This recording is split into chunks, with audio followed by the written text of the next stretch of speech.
You are listening to Miller and Moulton, exclusively on the Florida Sports Network. And now, here's Mark Miller and David Moulton. Top of the morning to you. Final Tuesday in July, Mark. How the heck are you? Miller and Moulton. Thanks so much for being with us. Florida Sports Network, floridasportsnetwork.com. 32 days away. Nebraska Northwestern over in Ireland. And you can cap off all your gambling losses by trying to get even or ahead with Vandy in Hawaii. 5 weeks Thursday, 37 days away. Week one of the college season, 44 days away. Bills and Rams. Let's get this sucker on. Those are the numbers, baby. You already got your money on Hawaii plus the 5.5 or whatever it is? You know, I'm one of those in which I'm thinking every time the line moves to place another bet on Hawaii. If it goes up, down, I don't care. Yes, all over the rainbows. Do you know somebody voted for Vandy to finish first in the SEC East? In the media? Yes. Yes. Should that person's credential be taken away? Absolutely. I think you find out who that person is and you just go, you know what? No. You not necessarily take the credential away, but I don't know if you're allowed to vote anymore. Honestly. I mean, come on.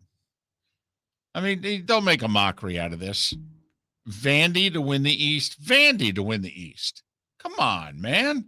This is football we're talking here. This isn't baseball. Well, but I'm used to, the occasional Yahoo making the wild comment. Larry, I met at Westhoff's thing. Larry was a diehard Steelers fan who told me and anybody else that would listen that the Steelers were going to win the Super Bowl. And I looked at him because he had already given me his card and we were talking about things. I said, you realize I do have your phone number, right?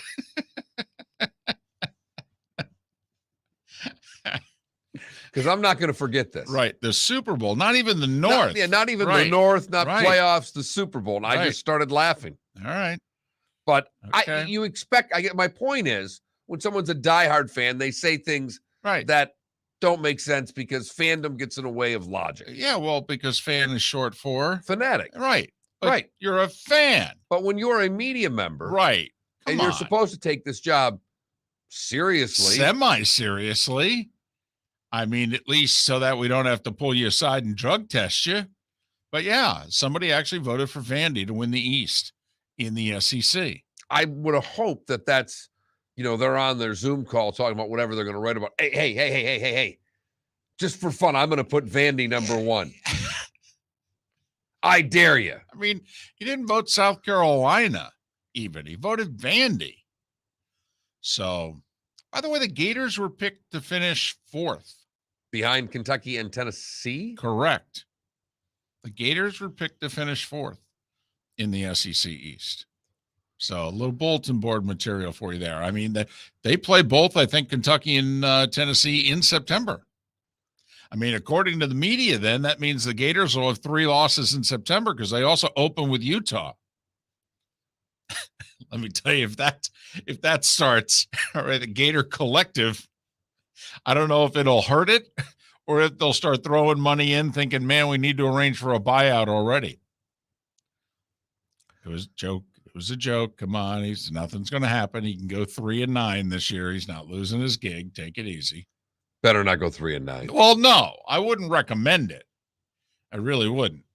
But it's a tough start. It is. It's not easy. When you're going to be, that's saying you're going to be an underdog in three of the first couple games you play. That's according to the SEC East media. I don't know if that's actually how it's going to be, but it was interesting to see Florida preseason projected fourth. Huh. Okay. Wow. So, and I think Kentucky finished second by a few votes over Tennessee. And Pat Forty actually said, is this the highest Kentucky's been ranked since, I don't know, ever? I mean, this is football after all. When's the last time Kentucky was preseason picked to finish second in the East? Week 2, Kentucky at Florida. Yeah. Yeah. First month, Gators better be ready. They got 3 tough games. Forget getting to LSU in mid-October and Georgia at the end of October. I mean, September, Utah, and then Kentucky and Tennessee on their side. Then again, they get off to a good start. I mean, look out. Look out. They got a talented quarterback. Just don't know how much talent they have around them. Right. But is that enough? Is that enough? I mean, hey, we've been doing this long enough. We remember Will Muschamp having an undefeated team playing Georgia and finishing top 3 in the regular season back in, I think it was 2012. And we looked around at each other going, where the heck did this come from? So that's why we love sports. Don't know what's going to happen. But Miller and Moulton on this Tuesday, a week away from the trading deadline, Major League Baseball. You're rubbing off on me because yesterday I read an article of the top 20 position players to be moved before the deadline, and I enjoyed it. It's not that I read it. That's not really the part that matters, because I always read those articles. Right, because you do this for a living. It's and part of the job, and I got to pay attention at least a little bit to this trade. Not much, and I'll be brutally frank with everybody. I don't have to pay that much attention to the trade deadline. 1, I've got this guy to my right, and 2, I don't know how many of you care anymore. I don't. I think our audience right now is almost like we are going, when's football season start? Could we please get to football? Could someone talk about a groin injury, please? Well, I think there are a few fans who will be interested in the next 7 days in baseball, and then it'll be like, hey, tap me on the shoulder 3rd week of September. How are those pennant races looking? But when I'm watching Orioles and Rays last night, reading articles about top 20 position players to be dealt, there may be a problem. Speaking of problems, all right. Want to play guess the attendance a little early? Never a bad time to play this game. Monday night in Oakland. They have the Astros, right? We're talking. I know they won. I know the Yankees have the best record, but some people think that the best team in the American League may, in fact, be in Houston. So the Astros, red hot, come into Oakland to play the A's. First home games, I think, in Oakland. Post All-Star break. No, they had it Texas. They had the Tigers for a double dip as well. Monday night, baby, in Oakland. The Astros are in town. All right, I'll go 62-54. Okay. Felipe? 8. Wow, you're very optimistic. Yeah, lower for both of you. Just it's first number of 4? The first number is a 4. Wow. And the first number's barely a 4. Wow, so they did like 4,100? 4,105. Ooh. 4,105. Yes, that's right. All the minor league towns in and up along I-75 in Florida. I'm telling you, if this situation gets much worse, if Oakland becomes lame duck, if they announce by the end of this year that they're moving to Vegas and they put an end date on it and it's like 2-3 years down the road, honestly, you might as well just make a crazy bid if you're a minor league city to say, you know what, how about if we just host your games? Because this goes back to what Deion Sanders said last week, in which apparently he's playing Bethune and they moved the game to where the Jags play. And when Deion found that out, he's like, who did this? Well, why are we doing this? We got some momentum going.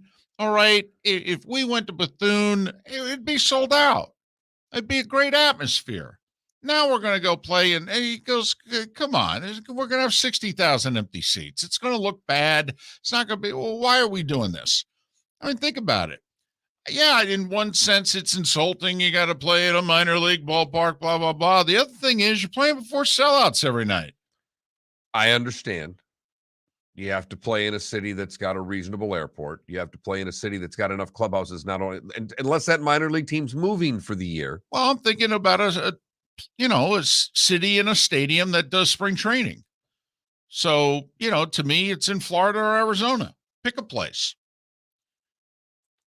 Yeah, it would be Arizona if it's the A's. I know that, but you know what I'm getting at. I see what you're getting at. I've never agreed with you on this particular subject, so I let you you'd ramble rather on. play. No, I think there's so much more that goes into what you're simply saying. Move to a minor league thing. But you say it like it could happen matter of factly. You say most things like they could happen matter-of-factly. It's Well. one of the things you do really well. It's tough to argue with someone who comes at you sounding as if everything they say is gospel. Well, the fact of the matter is moving into a minor league facility would take a lot more than just saying, hey, Nashville, can we come to your place for the year? It doesn't work that way. Well, I mean, it would take a little more than that. I mean, it'd take a couple phone calls and a couple of emails at least.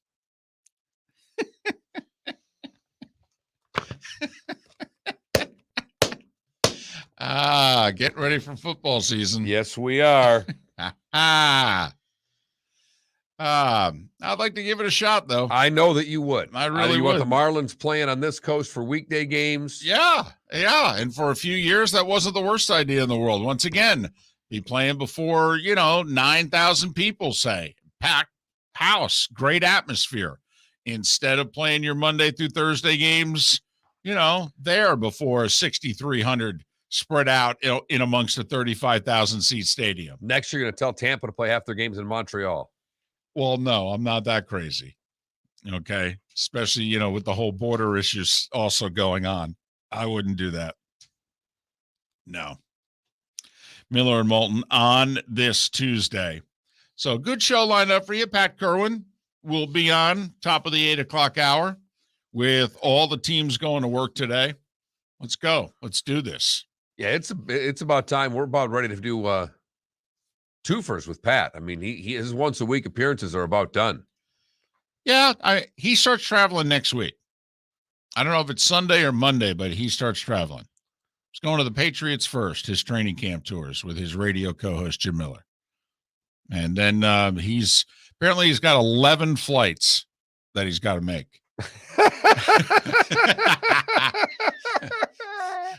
Early nomination for a poll question. Pat Kirwan's got 11 flights he's got to make on his training camp tours. How many of them are on time? 6, if he's lucky. I told Pat, I go, you guys better have a deal with a rental car company. I go, you may be taking a few leisurely drives, as we like to say on this show. Be getting in about midnight, 1 a.m. But Pat Kirwan will join us coming up a little more than an hour and a half from now. And we'll check in on the Rays next hour as well. Man, are they banged up. Banged up and not going to get healthy now with a couple players done for the year, which could very well turn them into sellers at the deadline, David. I mean, I have a question. Is there a third good team in the American League? Man, I'm wondering, will there even be a third team to give either the Yankees or the Astros a series? Miller and Moulton, thanks for listening. Florida Sports Network. We did this before the pandemic, and now we're doing it again. The Miller and Moulton Fantasy Football Summit. We want you to win your fantasy football league, so we've recruited an expert just for you. Dr. Roto, who you hear regularly Thursdays on Miller and Moulton during the season, will give you his tips, advice, and insight just days before your fantasy draft.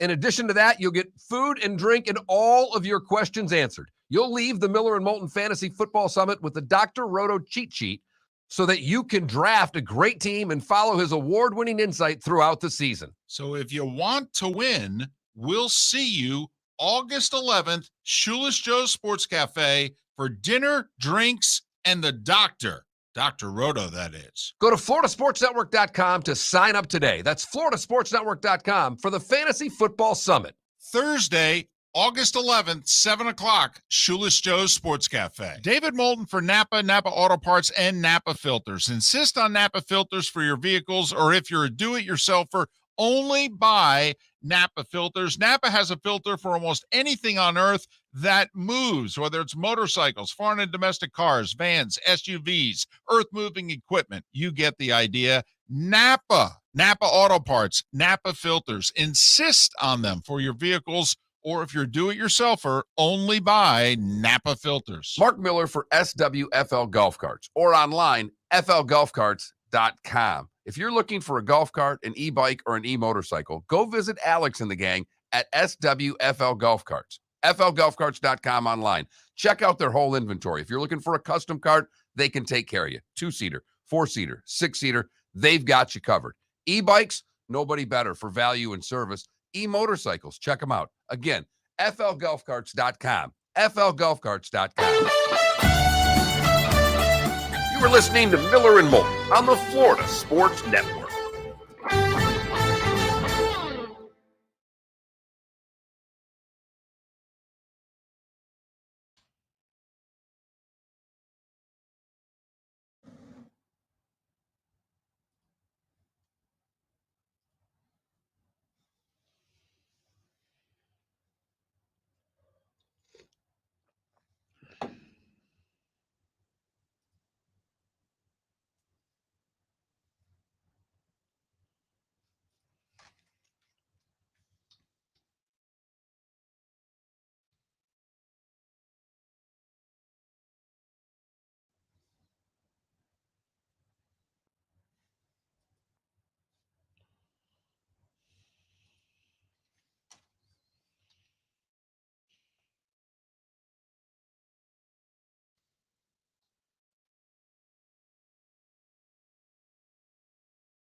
KW, that's not a bad idea. We'll put you in charge, KW. And what the heck? I just want my piece. Not like my numbers are winning, and not even my numbers.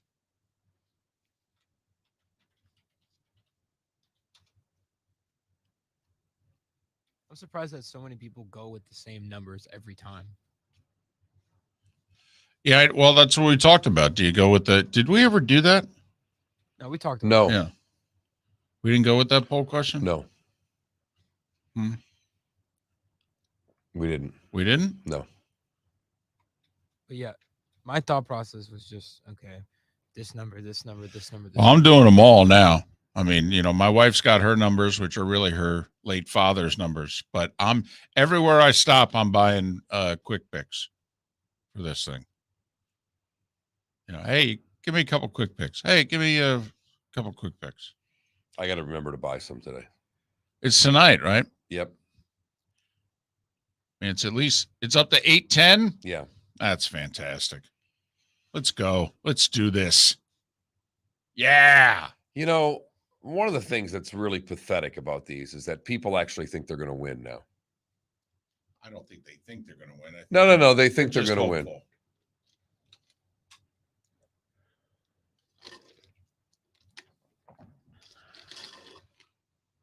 Should that be the poll question? Something to do with winning? Okay. If you win 800 million, what would you do?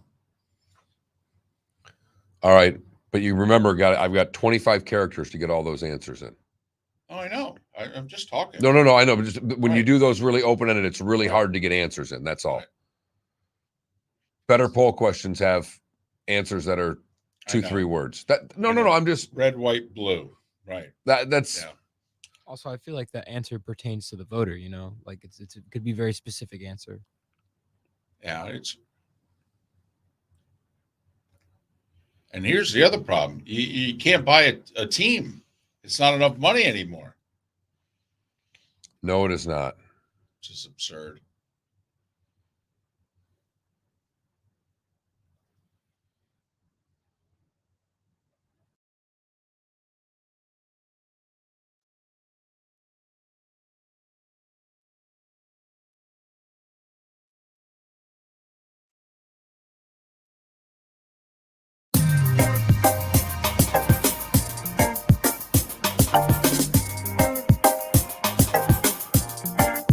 Welcome back to Miller and Moulton, only on the Florida Sports Network.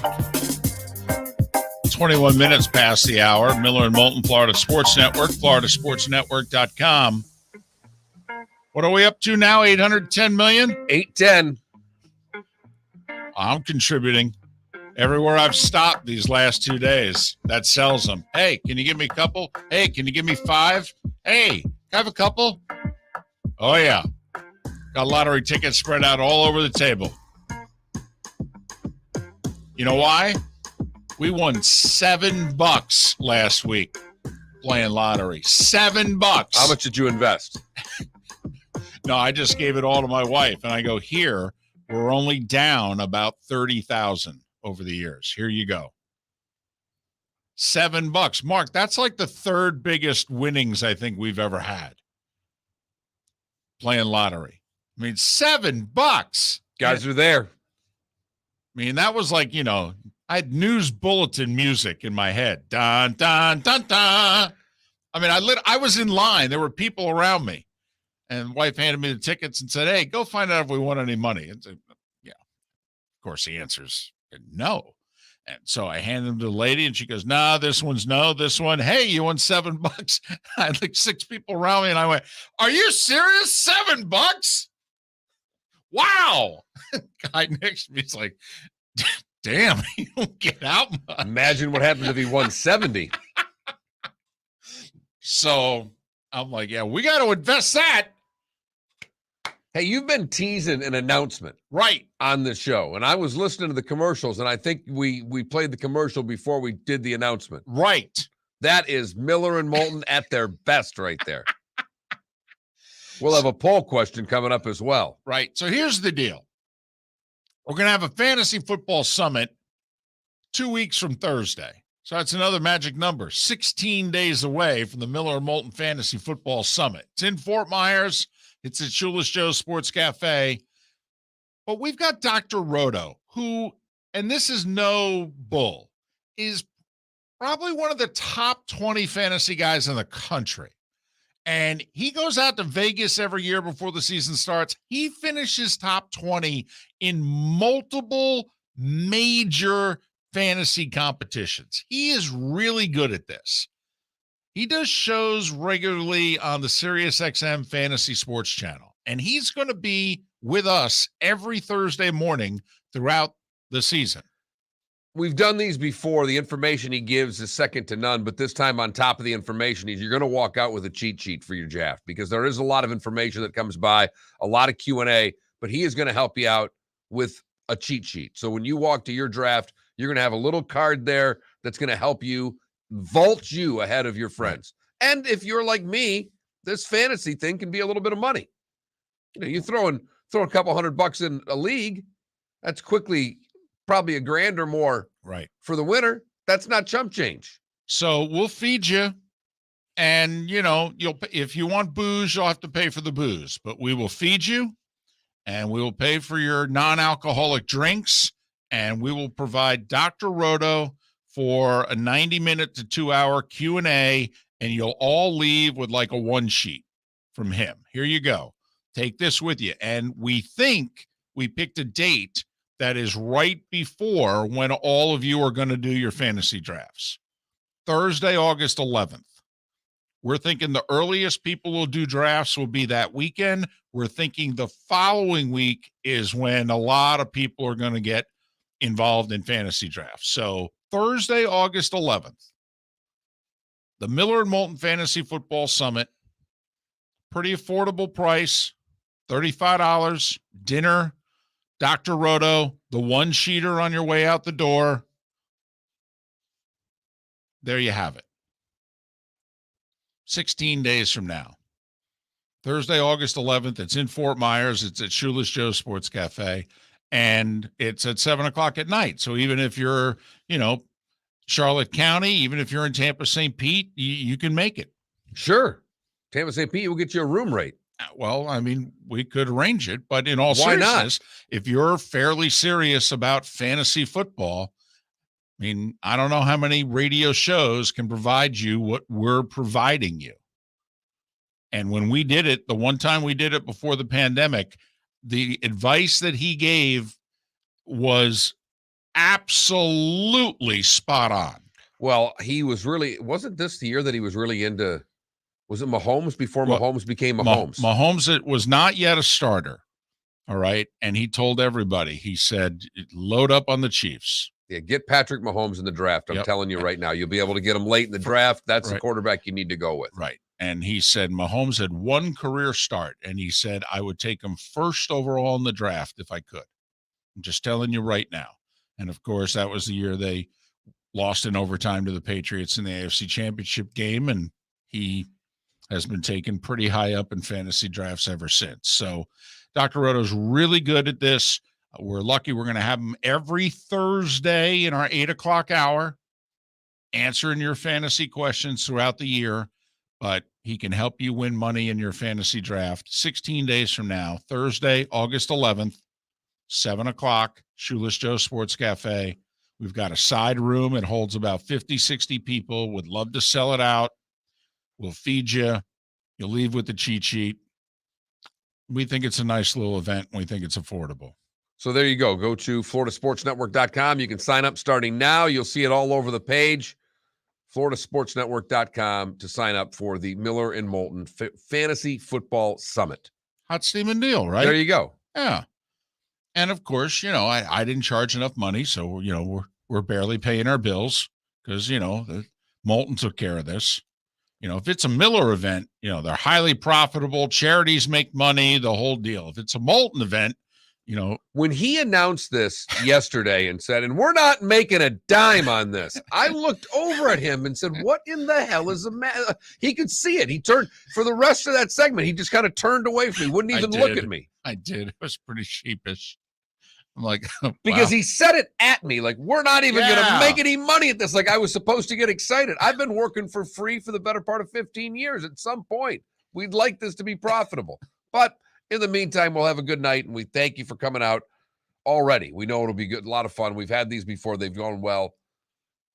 And I recommend and we know the sports talk audience is predominantly male.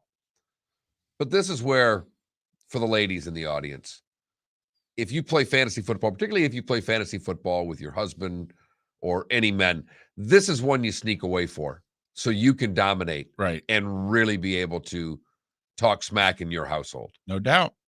And the good thing is you get to keep the cheat sheet throughout the year because obviously fantasy football is more than just a draft. And then we'll have Dr. Roto on weekly throughout the year. So there you have it. Thursday, August 11th, it's 16 days away. Go to floridasportsnetwork.com and sign up. Can't miss it. There you go. Miller and Moulton. So fired up about that. Sorry about the no profit thing. Well, there's certain charms that you have, and that is one of them. Our contract's coming up in a couple of months. How about if you handle that, okay? I'll do the fantasy football event. You can do the contract, okay? Works for me. Works for me. Felipe, I forget what it was. It was pretty early on in Act 1. And Mark, in the middle of a segment, stopped and said, you are not allowed to negotiate on our behalf ever again. So that's been our rule of thumb for at least 12 of our 16 years together. And so that's probably why, I took the lead on this fantasy football thing because that's about all I can get my hands on. But what's amazing about it is that David negotiates for others incredibly well. Oh, yeah. I mean, Flip, I can negotiate for you. Hell, I'll double your salary. I'll probably cost myself about 10 G's, but I'll double your salary. Oh, yeah. Been a good consultant, you'd have been a good agent. Right. I can negotiate trades. I think I'd be a crazy GM. I don't know if I'd be good, but I'd be crazy. Wouldn't be a trade deadline that would slip past you without some action. There's some certainty there. I mean, I'd be the lowest paid GM, but we'd be doing things. That's why you'd keep your job. Miller and Moulton, the starting five, coming up on the other side right here. Where else? You know it. It's the Florida Sports Network. We did this before the pandemic, and now we're doing it again. The Miller and Moulton Fantasy Football Summit. We want you to win your fantasy football league, so we've recruited an expert just for you. Dr. Roto, who you hear regularly Thursdays on Miller and Moulton during the season, will give you his tips, advice, and insight just days before your fantasy draft. In addition to that, you'll get food and drink and all of your questions answered. You'll leave the Miller and Moulton Fantasy Football Summit with the Dr. Roto cheat sheet so that you can draft a great team and follow his award-winning insight throughout the season. So if you want to win, we'll see you August 11th, Shoeless Joe's Sports Cafe for dinner, drinks, and the doctor. Dr. Roto, that is. Go to floridasportsnetwork.com to sign up today. That's floridasportsnetwork.com for the Fantasy Football Summit. Thursday, August 11th, 7 o'clock, Shoeless Joe's Sports Cafe. Golfers, are you bored of the same old driving range warm-up routine that's not getting you the results that you want on the course? Power up your golf swing by adding resistance bands to your range sessions with the Orange Whip Golf's Power Strap Kit. Featuring band attachments to your feet and hips, Power Strap resistance training will boost clubhead speed, increase power, improve flexibility, all with just a few swings. Buy a Power Strap Kit today. Go to orangewhipgolf.com and use code Miller10 to receive an additional 10% off the already great price of $119. Bring your big mouth to John Smith Subs and indulge in their overstuffed subs with the freshest quality ingredients. Enjoy our famous steak bomb with perfectly grilled marinated sirloin steak topped with provolone cheese, grilled onions, peppers, mushrooms, crispy bacon, juicy tomatoes, and creamy mayo. Boom! Made-to-order crispy fries can be paired with the Gator, the Cuban, the Chicken Bomb, or the Italian. Love local. Eat delicious with John Smith Subs. Find a John Smith Subs location near you today. You are listening to Miller and Moulton on the Florida Sports Network.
Yeah, did you see that? The Pistons are bringing back the Grant Hill Good jerseys. God, they're so awful. I know. I They're never the liked them. ugliest jerseys I've ever seen in my life. No. I liked them on the Charlotte Hornets, but I didn't like them on the Pistons. Pistons are red, white, and blue. They're not teal, for crying out loud. Grant Hill days. Oh, well, exactly. All those great years. I mean, he was terrific, but they weren't. Jerry Stackhouse. They didn't play together, really. I think they look great. Yeah, well. They're for sure making the playoffs now.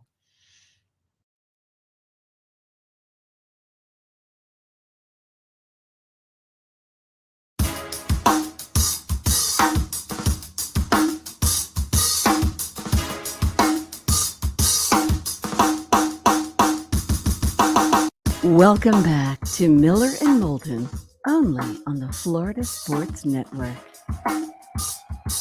22 minutes before the hour. Miller and Moulton, Florida Sports Network, floridasportsnetwork.com. Thanks so much for being with us. We really appreciate it. 9 days away from the Hall of Fame game for those of you who just need to see helmets and shoulder pads and contact.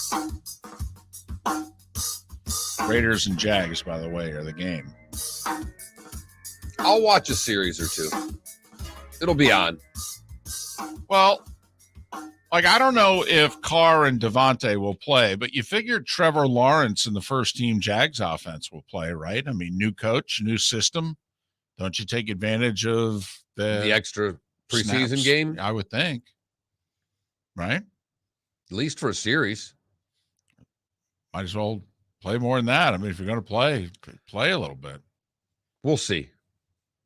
So, But I would hope so.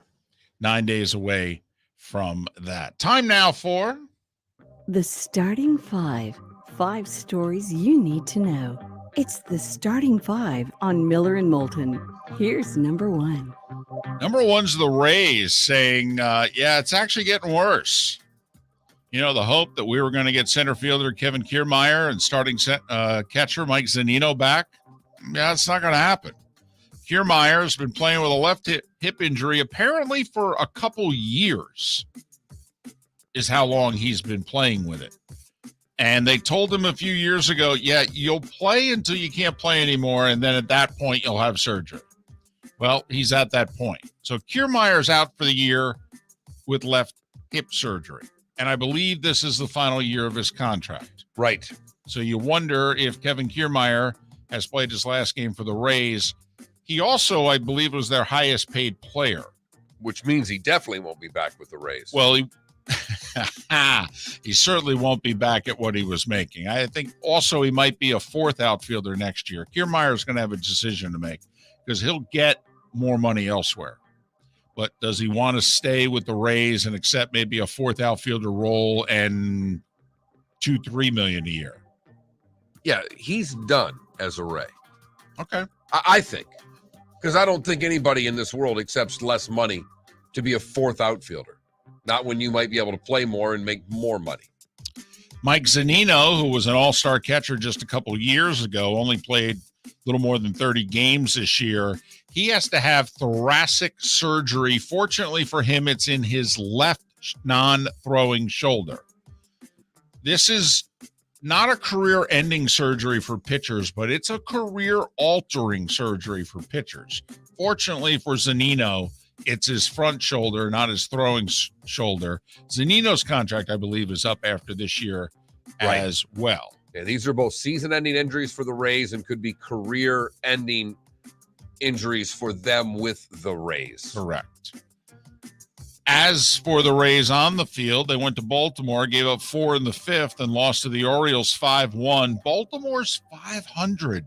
500 are the Orioles here in the final week of July. How about that? Brandon Lowe did homer for the Rays' only run. He just came off the injured list a few days ago. Marlins, key series in Cincinnati, a 4-gamer. They need to make some hay, win 3 out of 4, tell their GM, hey, we're in this. Go out and get us some bats. Yeah, they lost 11-2.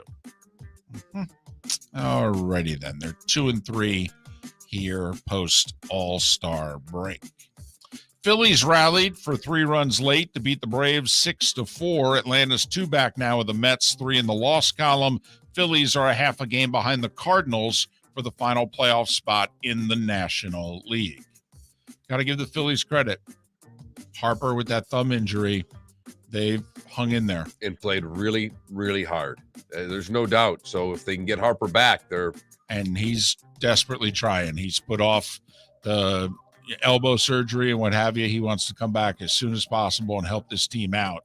They don't have a lot of prospects in their system. They've got like 3 really good ones who are pretty much untouchable. I don't know how Dombrowski, he may just have to take on salary because they don't have much to give away, quite frankly, in a trade, and everybody's trying to help themselves. Red Sox, of course they won, Mark. They played a team not in the American League East. They beat the Guardians 3-1. Seattle, boy, nice not to play the Astros. yes, it is. You go back to winning games. They beat Texas 4-3. 4,105 in Oakland. That's right, 4,105 for the A's to beat the Astros 7-5. Houston now 2 back of the Yankees for best record in the American League, and obviously right now that looks as if it's going to determine home field in the series. And believe it or not, if you look closely at the 7 games that they played against one another, I believe 5 of the 7 games were decided in the final at bat. Both Yankee wins were walk-off. And so there are people that believe, hey, if these 2 teams are this close, the difference in terms of who's batting first in the 9th versus who's batting last could actually be significant. Just throwing that out there. Yankees with a 2-game lead on Houston for home field. Dodgers finally lose post All-Star break. Got to give it to the LA crowd, though, Mark. They lost to the Nats 4-1. Every time Juan Soto came to the plate, he got a standing ovation. You're damn right he did. Dodger faithful showing him the love, going, we want you. We want you. Soto responds with 2 hits and 2 RBIs in the 4-1 win. That's fantastic. It really is. Tigers beat San Diego 4-1, so the Padres don't gain any ground. Cabrera homered. Hadn't done that in 51 games. No, a lot of singles this year. Yes. If you were the Tigers and a team called you up who needed a right-handed bat and they were willing to take him, now he can, block all trades because he's a 10-5 guy. But if you're the Tigers and somebody calls you up, because his contract's up at the end of this year, he's indicated he wants to play one more year. What do you do if you're Detroit with Cabrera? I don't think that they would ship him. I would. I'm heartless. I was going to say, I'm a Tigers fan. I love Miguel Cabrera, but yeah. I would look at it and say, if it's someone that has a shot in playing in the postseason, right, I would give him every chance. I'd give him every opportunity to play in the postseason. Would you? And obviously, he has to approve the deal. So, would you at least go to him like now and say, "Listen, there are teams calling. Are you interested? Are you interested? And if so, where? I don't want to send you someplace you exactly. don't want to go. No, I would 100%. And by the way, Miguel, if you want to come back next year, we'd love to have you. I don't know if you'd say that or not. I got to be honest, with as badly as they're playing, you might as well take them back.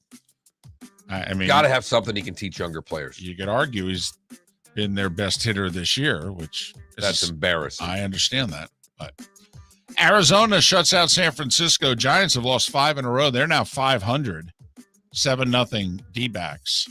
Rockies shut out Milwaukee 2-0. Their lead over the Cardinals, who are idle, is just 2 in the Central.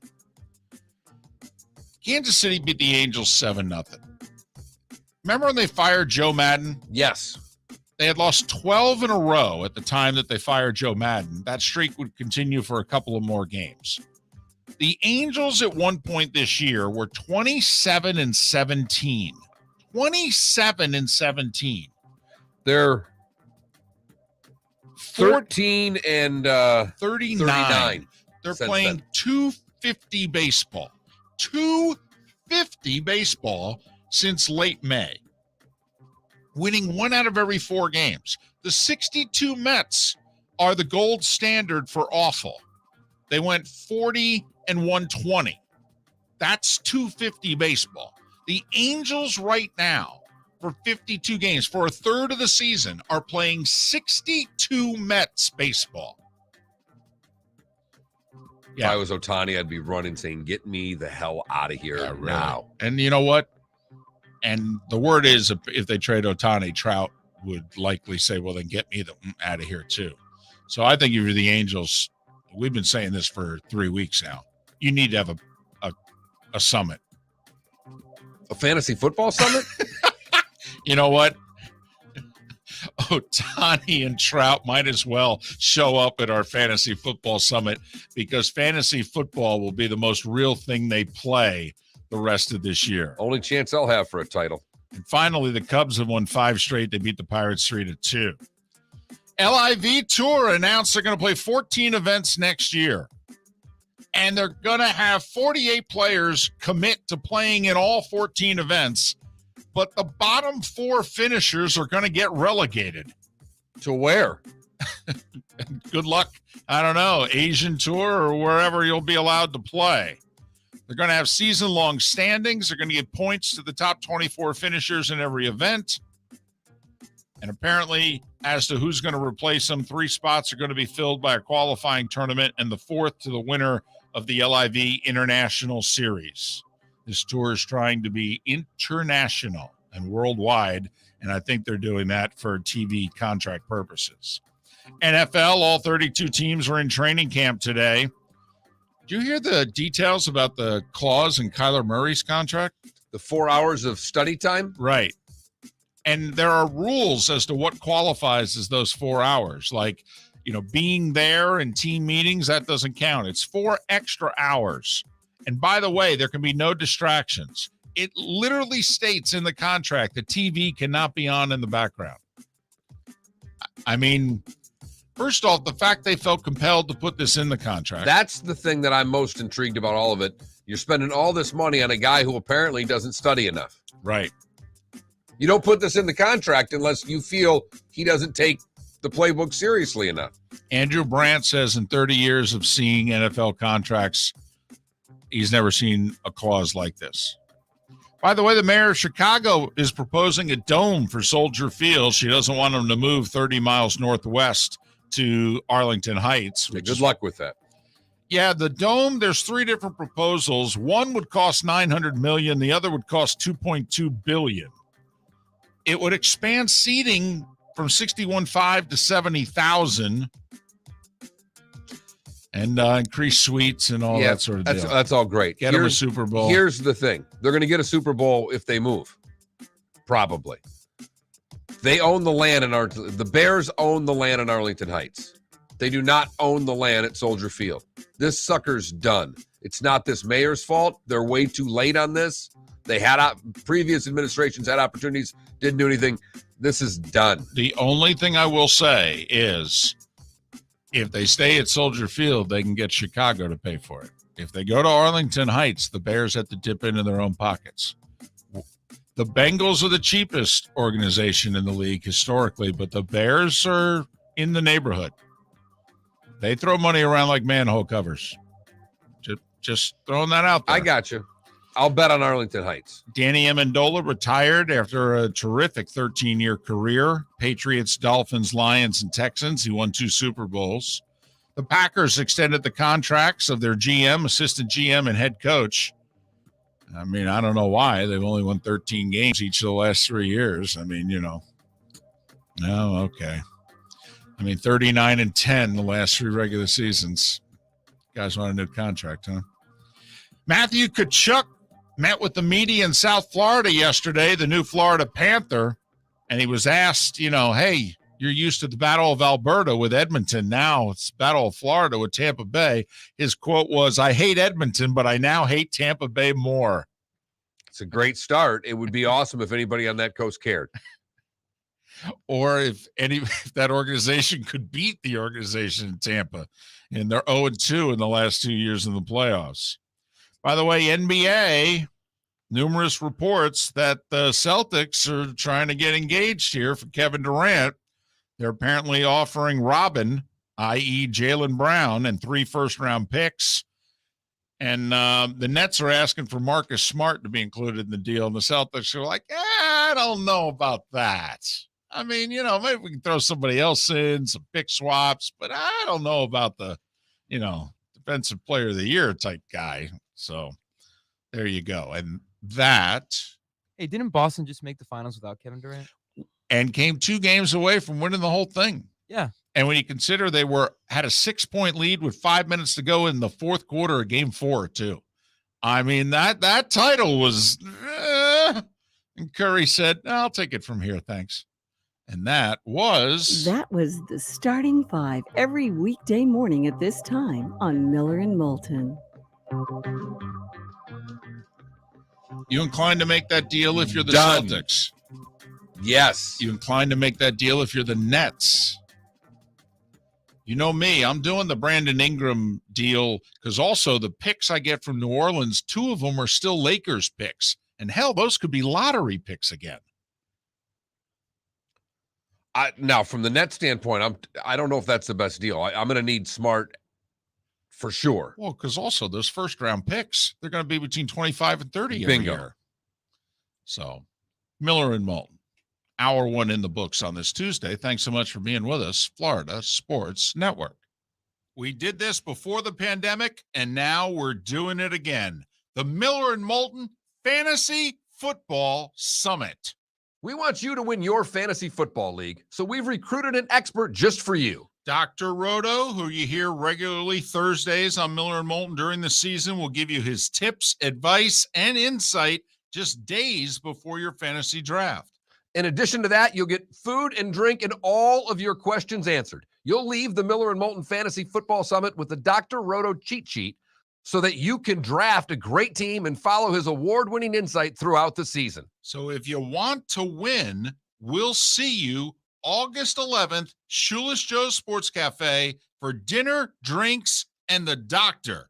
Dr. Roto, that is. Go to floridasportsnetwork.com to sign up today. That's floridasportsnetwork.com for the Fantasy Football Summit. Thursday, August 11th, 7 o'clock, Shoeless Joe's Sports Cafe. Golfers, are you bored of the same old driving range warm-up routine that's not getting you the results that you want on the course? Power up your golf swing by adding resistance bands to your range sessions with the Orange Whip Golf's Power Strap Kit. Featuring band attachments to your feet and hips, Power Strap resistance training will boost club head speed, increase power, improve flexibility, all with just a few swings. Buy a Power Strap Kit today. Go to orangewhipgolf.com and use code Miller10 to receive an additional 10% off the already great price of $119. Bring your big mouth to John Smith Subs and indulge in their overstuffed subs with the freshest quality ingredients. Enjoy our famous steak bomb with perfectly grilled marinated sirloin steak topped with provolone cheese, grilled onions, peppers, mushrooms, crispy bacon, juicy tomatoes, and creamy mayo. Boom! Made-to-order crispy fries can be paired with the Gator, the Cuban, the chicken bomb, or the Italian. Love local. Eat delicious with John Smith Subs. Find a John Smith Subs location near you today. David Moulton for Napa Auto Parts, and Napa Filters. Insist on Napa Filters for your vehicles, or if you're a do-it-yourselfer, only buy Napa Filters. Napa has a filter for almost anything on earth that moves, whether it's motorcycles, foreign and domestic cars, vans, SUVs, earth-moving equipment. You get the idea. Napa Auto Parts, Napa Filters. Insist on them for your vehicles, or if you're do-it-yourselfer, only buy Napa Filters. Mark Miller for SWFL Golf Carts, or online, flgolfcarts.com. If you're looking for a golf cart, an e-bike, or an e-motorcycle, go visit Alex and the gang at SWFL Golf Carts. flgolfcarts.com online. Check out their whole inventory. If you're looking for a custom cart, they can take care of you. 2-seater, 4-seater, 6-seater, they've got you covered. E-bikes, nobody better for value and service. E-motorcycles, check them out. Again, flgolfcarts.com. flgolfcarts.com. You are listening to Miller and Moulton on the Florida Sports Network.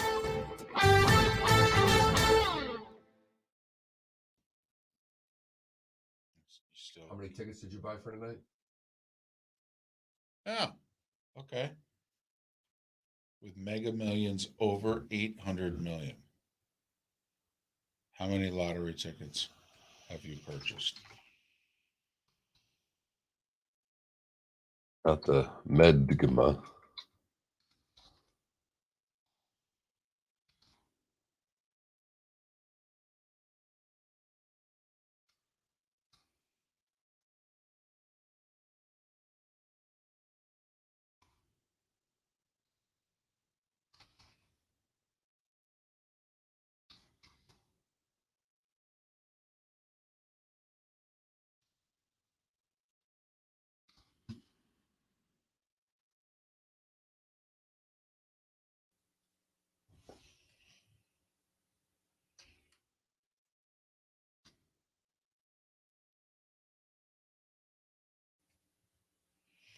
I'm putting 0, 1, 2 to 10, 10 or more. Or 2 to 9, 10 or more. Or do you want to tighten that up even more than that?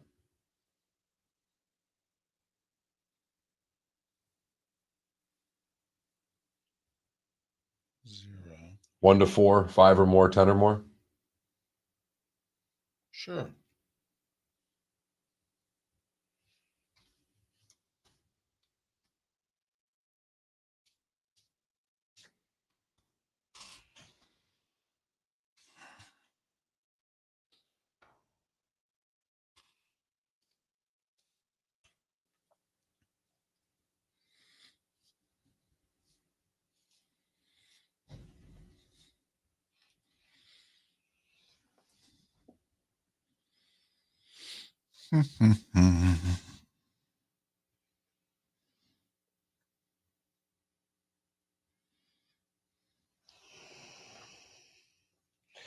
Adam, I don't know if there'll be a league somewhere, but hopefully there'll be a weekly DraftKings or something like that.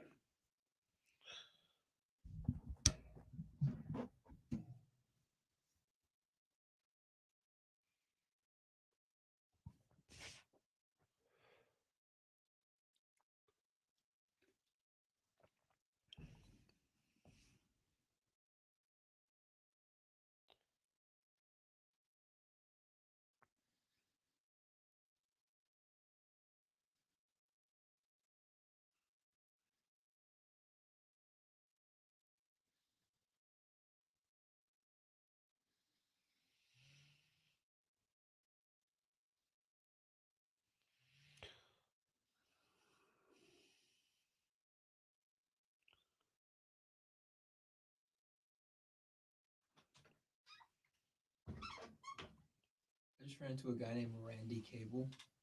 Randy Cable. Says he knows you from Fargo. That's it. Yeah. Yeah, he works here. Seriously. Yeah. Where is he? He's like on the other side of the building. He says he wants to chat with you if he gets a chance. Okay. That's funny.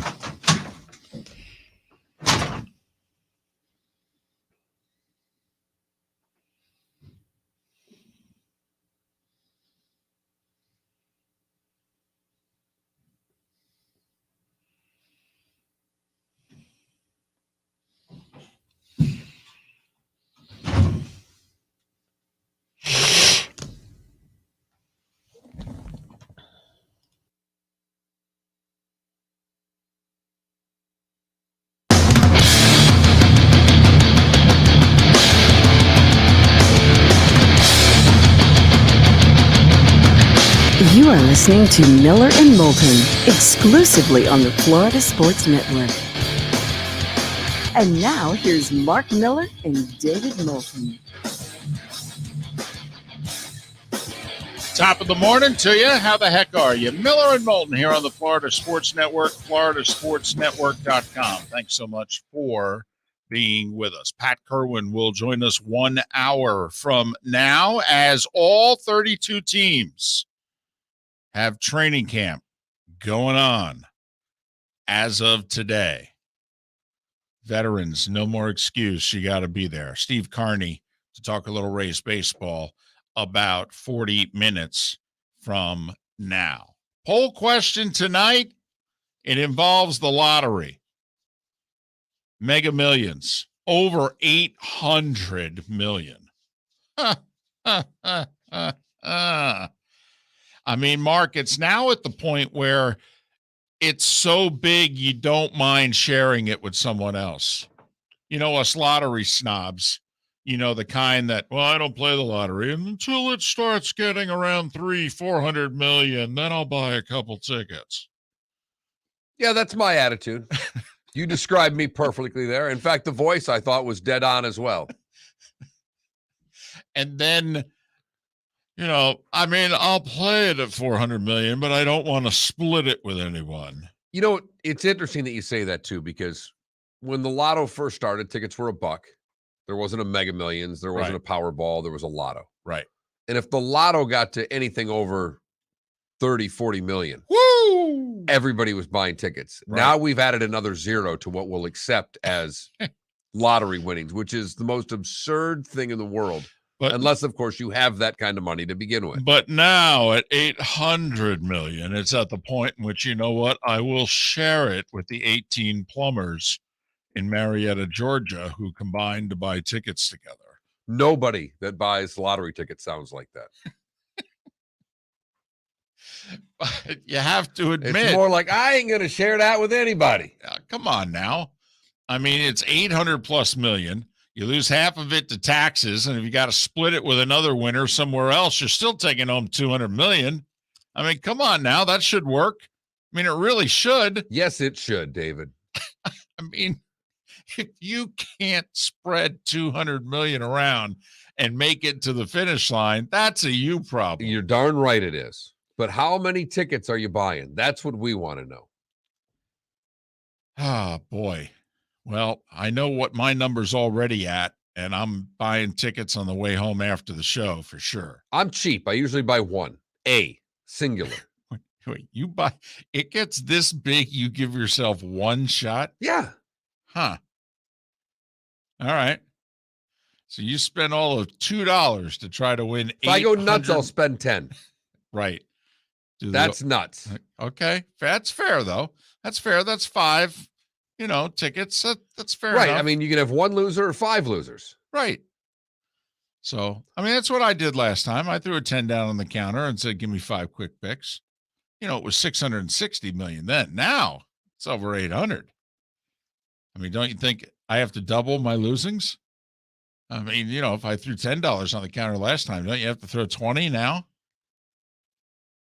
I already have 7 tickets from just, with the one weekly one that we buy with the numbers that haven't won, but in a half century. Right.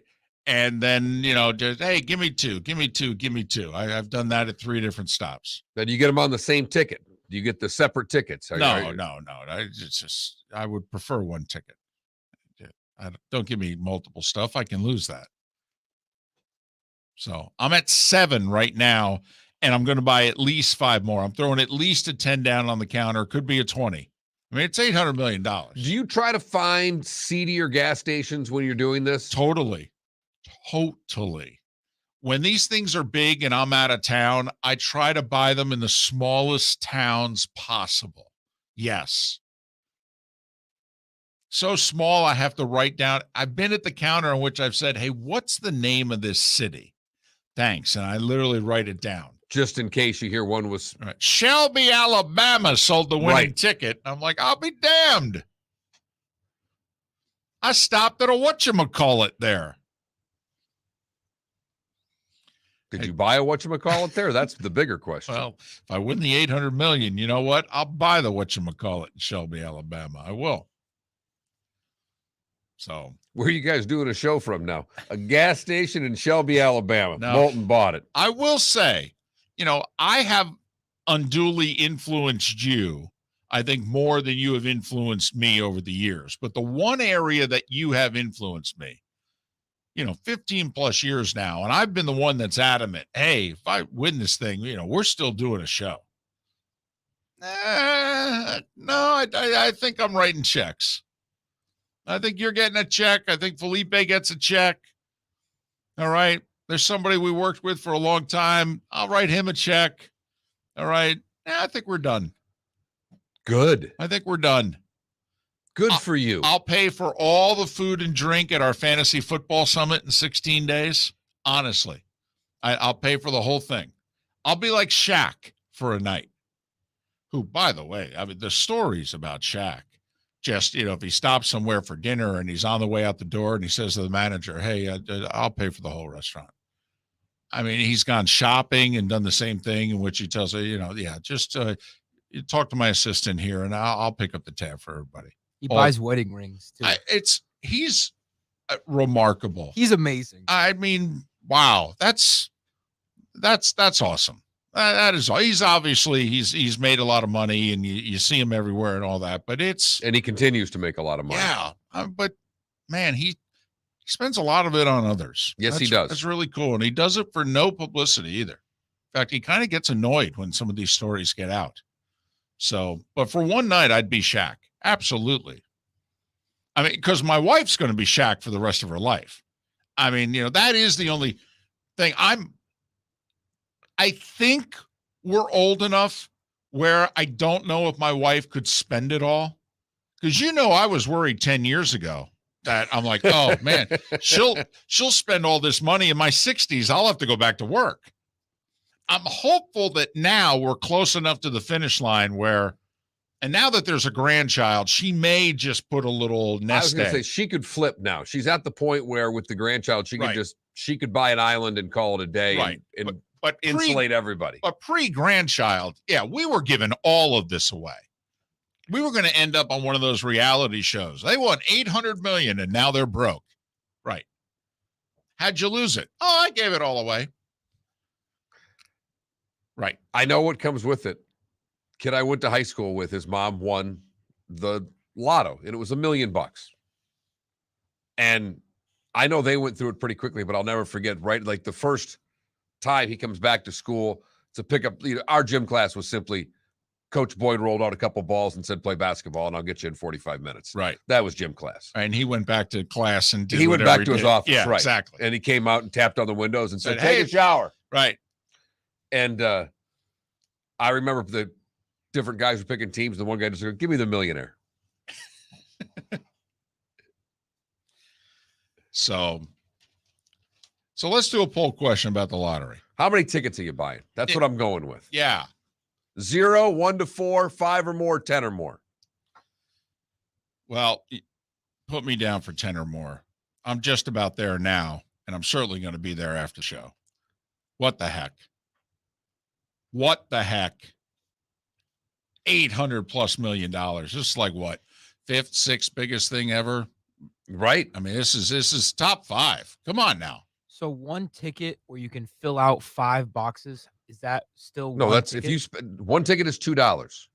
Yeah. So if you spend $10, that's 5 tickets. Okay, gotcha. Yeah. Right. There you go. So vote accordingly. That Mark Miller, the David Moulton on Twitter, FloridaSportsNetwork.com. Vote accordingly. I'll buy one. $2 if I've got it on me. I didn't even buy one for Friday. I completely forgot. Seriously. Well, look at that. Look at that. Saved a couple bucks. Exactly. Of course, you can make the argument, if you had bought that extra ticket, maybe that would have been That's what it was. Right. That's what it was. Of all the hundreds of millions of tickets Correct. that they bought, it was the winner. The one that didn't get It purchased. was right there. It was one away. Right. Mm-hmm. So I'm D, 10 or more. And Moulton is just buying as many tickets as he can buy. I am. Although I have to admit, I'm not spending the money the way that I always figured I would spend the money. Your winnings, you mean? Right. So you've already started to spend them.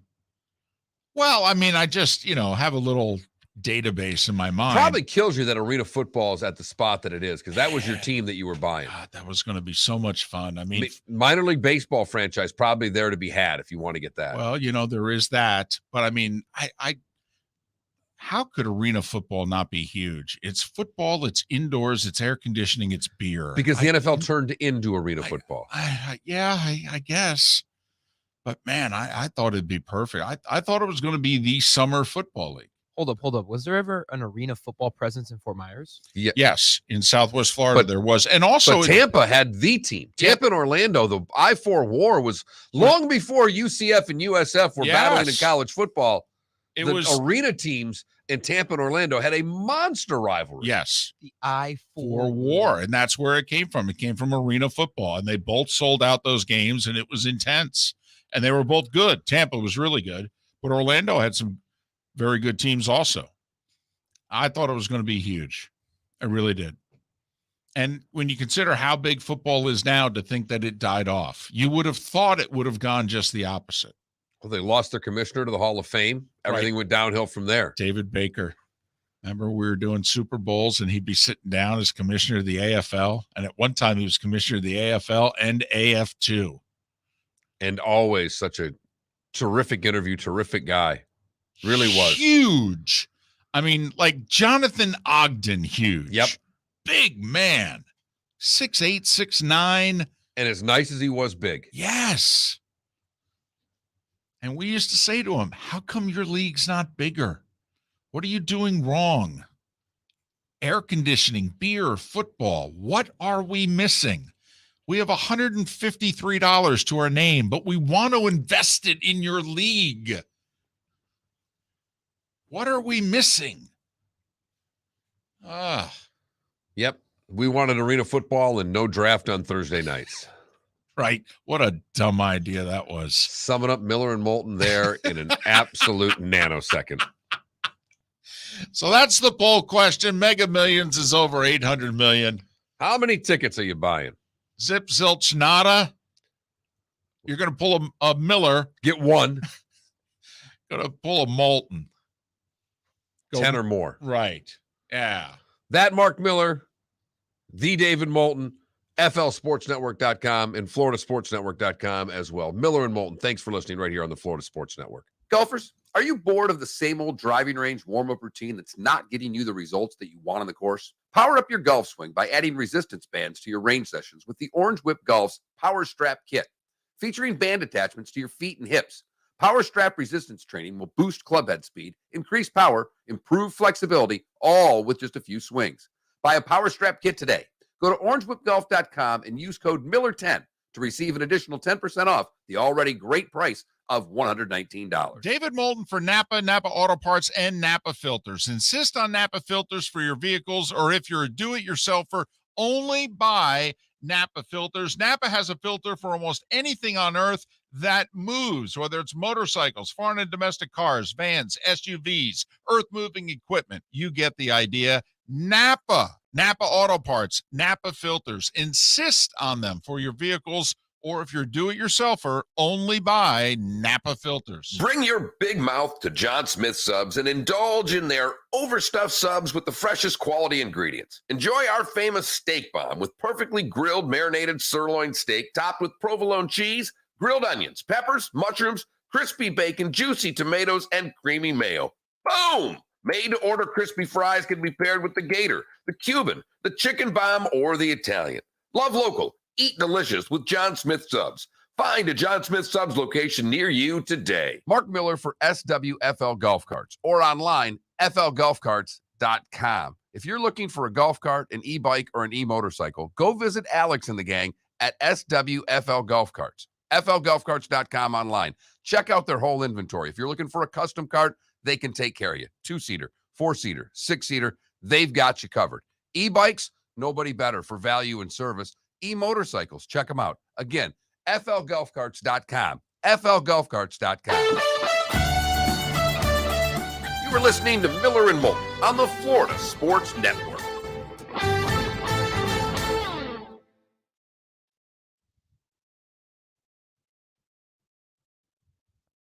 Gonna be really frustrating if Sean Watson actually plays this season and I don't have him on my fantasy team. Boy, that's if you know a guy is going to miss half a season, though, where do you draft them? Last. I mean, he's just you take well, depending on the league rules, you know, if you can like put him on the IR or whatever. Well, but the good thing is, in theory, this penalty is going to be handed down before people do their fantasy drafts. Yeah. If it's a 6-game suspension, you got to draft him. I mean, after week 6. God, I'd love a 6-game suspension. His home opener be on Monday Night Football. On Halloween. Mm. That would be re-damn-diculous. That would be like one of the What? against who? The Bengals. Yeah. Which is why I've always insisted he's getting at least 8, because that's week 8. That would pull in some of the highest numbers. It'd be a monster rating. Like since the Rams Chiefs game, kind of. Or I don't know how well that game did. Did that 50 score game do well? I have no idea. That was like 4 years ago, 2018, I think it was. I don't know. Because that was like probably. I mean, usually Monday Night Football and Thursday Night Football were on a par the last 2 years. They each did around 13.5 to 14 million people. But yeah, I've talked about that Rams Chiefs game. That was like the best Monday Night Football game I've ever seen. See, and the irony is that, by Monday I was always footballed out. I mean, we talked about it a lot of times. Maybe we'd make it first quarter, halftime. I feel like there's more bad Monday Night Football games than good ones. The schedule's gotten better the last few years. I mean, they pay for it, but the schedule's gotten better. So does every team get to play on Monday at least once? No, but they try to have every team have a prime time game. So which Monday, Thursday, Sunday night. Gotcha. It's usually why the really, really bad teams get a Thursday game. Like the Texans. And but like the Lions primetime game is often considered the Thanksgiving game at 12:30. Which I will say gets a big audience. Doesn't matter if they're winless or who they're playing. Well, the highest rated regular season game every year is the Cowboys game on Thanksgiving. Because of the slot, 4:00 on Thanksgiving. It's the Cowboys. It's just you can't beat it. No. And last year they played the Raiders, and it went overtime. The number was huge, over 30 million. Yeah. Dak was actually playing.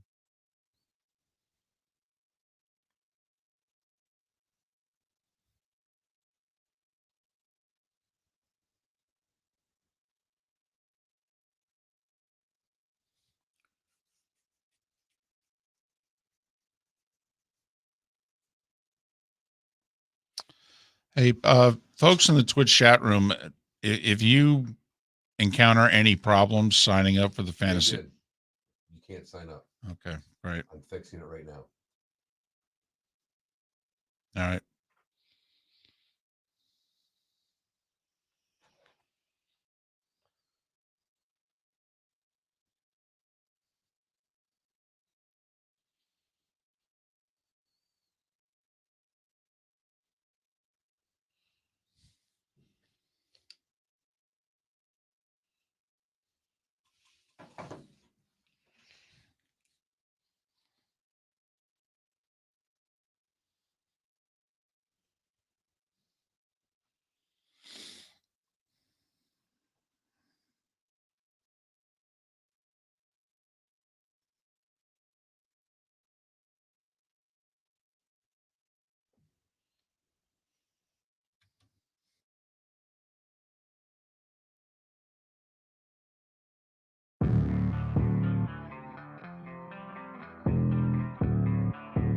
Thanks for listening. And now, more of Miller and Moulton on the Florida Sports Network.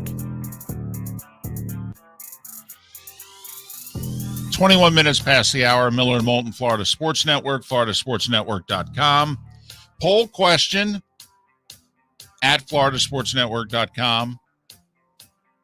So how many lottery tickets you buying or have already bought for the Mega Millions, which is over 800 million? 0, 1, a handful or less, or hell, 10 or more, baby. I'm invested in this sucker. That Mark Miller, the David Moulton on Twitter, floridasportsnetwork.com, and vote accordingly. All right, Mark, we mentioned this last hour in the starting five.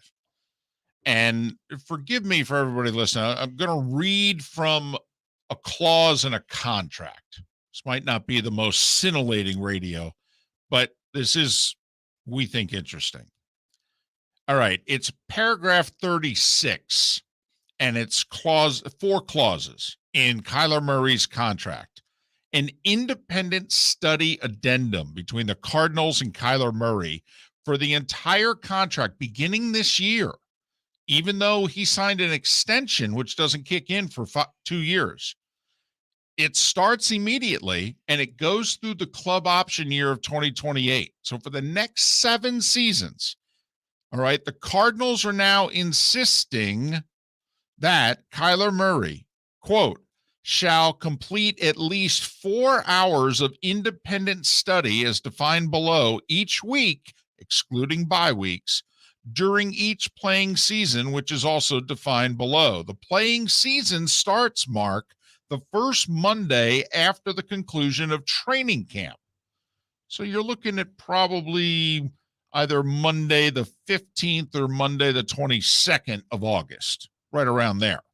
And it goes right on through the season, including postseason. The only weeks you're not having to do the 4 extra hours of study is a bye week. Independent study means a player studies the material provided to him by the club in order to prepare for the club's next upcoming game, including, without limitations, any such material provided via an iPad and also by other electronic devices. Teams spent in mandatory meetings don't count. Players shall receive material in good faith. Players shall not receive any credit for independent study with respect to any time periods during which any material is displayed or on their iPad or other electronic devices. There is to be no television on in the background that may distract him. Also, no video game playing or browsing the internet. This is in the contract. I needed this for my son during college. The final clause. My mom needed it for me during college. Sometimes we need it for the I three need of it us. now. In fact, my first independent study topic is going to be the the Miami Marlins. I think the three of us need it just for this show. The final clause in paragraph 36, clause 4, in the event player breaches this addendum in any respect at any time during the term of the contract, player shall be deemed to be in default, as that term is defined in paragraph 27 of the contract. This is paragraph 36, mind you. So how much money could he lose? The only thing that I saw late yesterday about this was Andrew Brandt sent out a tweet late yesterday that said, let me get this straight. He can lose up to $100 million of his $230 million contract for violating this clause. And then one of Andrew's favorite expressions is, there will be lawyers, ... So there you have it. The independent study clause, an addendum to his contract. The Cardinals insisted that this be in his contract, and Kyler Murray agreed to it. 4 hours a week extra, which is not much. No, it's not much. It's not 4 hours a day. It's 4 hours a week. It's not that much time, one. But this screams, my guy doesn't care about the playbook. Not enough, that's for sure. That he's not putting in enough. He's not putting in the work that is necessary to be an elite quarterback. As RCB points out in our Twitch chat room, if Murray is not committed, then why sign him to the extension in the first place? That's another part of this that I'm like, well, wow, you have enough of a concern that you had to put this elementary school addendum into his contract and treat him like we weren't an independent study till high school, David. Come on. I mean, I learned how to study in grade school, for goodness sakes. After bringing home a report card that had C's and D's all over it. My mother said, yeah, you're going to learn how to actually study. And this sounds like this is what the Cardinals are doing here. Listen, I love the no TV on in the background. Right. Because I haven't thought about high school in decades. But when I'm listening to that, all I can think of is studying in my house, having the TV on, and my mother or father going, "You can't study with the damn television on. Turn that thing off." So watching game film is not studying? Well, it depends. Well, first off, if he's at the complex, all right, then that's what they're all doing. They're having meetings and they're watching film. So that's not extra work. This is 4 extra hours of independent study. Now, if he is watching film and he's alone in a room watching film, he can't be playing video games. He can't have a TV on in the background. Certainly can't have his phone with him. Right. Okay, but why not just rewatch your offensive sets Well, from the week prior? Probably can. Right. It's not. I mean, you're not, Felipe. You're missing it here. But what I'm saying is, why is that such an issue for him? Well, Because think about it. Think about it. Okay, and I'll get personal with you. There are times during this show where you stop paying attention. We bore you. You're on your phone. You're watching TV. Okay, this is us putting in your next contract. By the way, TV goes off. Phone, leave it outside. In fact, you're going to give us 4 extra hours going forward. In fact, the more I think about this, I'll start with your first. If you want a list, I'll have a list for you after the show. I've already got it in my head. It's the Kyler Murray challenge. If we do that with Felipe, we do need to say it's the Kyler Murray addendum. That's perfectly fine. He is getting it slapped on sooner than later. And now Felipe's got a big smile on his face because now he understands what the Cardinals are doing. Exactly. He goes, oh, okay, that's what they're doing with him. Got it. Mm-hmm. Got it. So they want him to pay attention to these guys' whole show. Damn. Man, that's asking a lot. And then I'll go through the extra 4. I hours? won't do it on air, but when we take this next break, I'll start giving you some of the things I'm thinking of. It's just how much money is he getting paid? Well, it is 46.1 per year. That's the 5-year extension. He's still, finishing out the rookie contract. Yeah, I mean that's not making much at all. That's only like 10 million a year. So there you go. So they felt compelled. They had to put this in the contract. I mean, this isn't sitting around. We're negotiating, and you pull the agent aside, and you go, "Got to admit, we got concerns." He's not taking this seriously enough. He's not first one in, last one out. In fact, he's closer to last one in, first one out. All right? We need him to be a professional here. You got it? This screams that this guy is not Right. living up to his end of the bargain. So, we'll talk to Pat Kirwan about it at the top of the hour. Does he think this is a red flag, or is this something closer to a workout bonus? And text the show. Who needs the independent study in your life? Is it you? Is it your children? Does your wife need some extra independent study? How about that? If all of a sudden, for those of you that have, school children right now, do you think you, for the next school year, could whip out a little independent study clause addendum to your guys' arrangement for 7th grade? I'm already thinking of things for my daughter. Her tablet, her time on videos has gone downhill because independent study is coming. Right? TV on in the background, honey, doesn't count. Work. No, doesn't count. You don't get any credit for this. Sorry. Miller and Moulton. The Rays don't need independent study. They need healthy bodies. Bring your big mouth to John Smith Subs and indulge in their overstuffed subs with the freshest quality ingredients. Enjoy our famous steak bomb with perfectly grilled marinated sirloin steak topped with provolone cheese, grilled onions, peppers, mushrooms, crispy bacon, juicy tomatoes, and creamy mayo. Boom! Made-to-order crispy fries can be paired with the Gator, the Cuban, the Chicken Bomb, or the Italian. Love local. Eat delicious with John Smith Subs. Find a John Smith Subs location near you today. David Moulton for Napa Auto Parts, and Napa Filters. Insist on Napa Filters for your vehicles, or if you're a do-it-yourselfer, only buy Napa Filters. Napa has a filter for almost anything on earth that moves, whether it's motorcycles, foreign and domestic cars, vans, SUVs, earth-moving equipment. You get the idea. Napa Auto Parts, Napa Filters. Insist on them for your vehicles, or if you're a do-it-yourselfer, only buy Napa Filters. Mark Miller for SWFL Golf Carts, or online, flgolfcarts.com. If you're looking for a golf cart, an e-bike, or an e-motorcycle, go visit Alex and the gang at SWFL Golf Carts. FLGolfCarts.com online. Check out their whole inventory. If you're looking for a custom cart, they can take care of you. 2-seater, 4-seater, 6-seater, they've got you covered.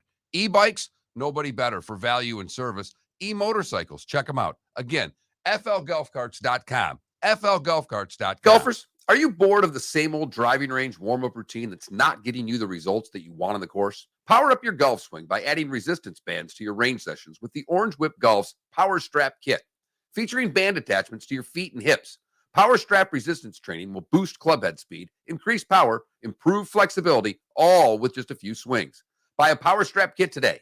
Go to orangewhipgolf.com and use code Miller10 to receive an additional 10% off the already great price of $119. You were listening to Miller and Moulton on the Florida Sports Network.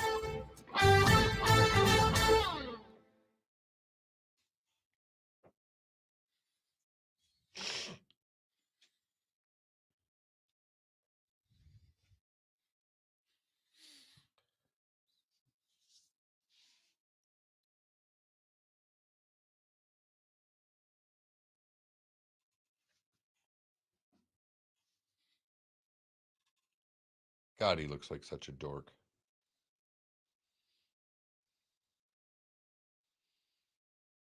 He just looks like a chick. That's the thing. I was going to say he's got the Aniston haircut. Borderline the Rachel.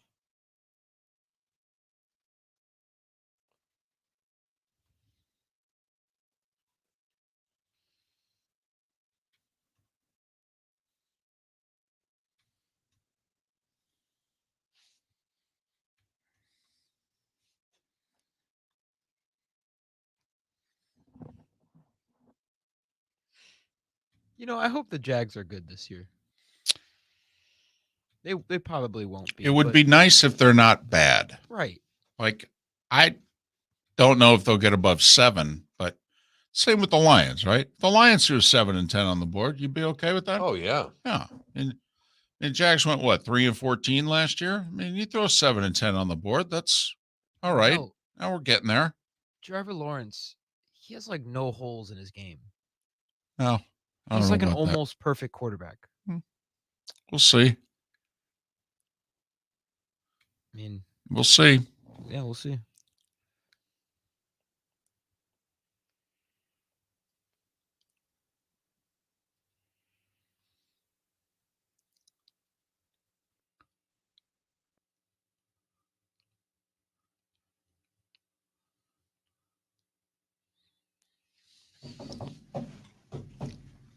I have no idea what this is, but all Helen Mirren, it must be an SNL where all these women are touching her boobs. Seriously? I watched this video because that Sting, it's a funny little Twitch account I follow. It's just a video of, I don't know what the hell that was. That was something.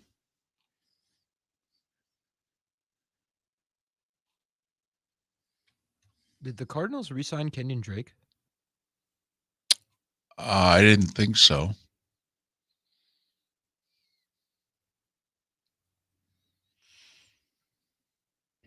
If so, I missed it. Did who? Did No, they- I thought he's with the Raiders. Whoa.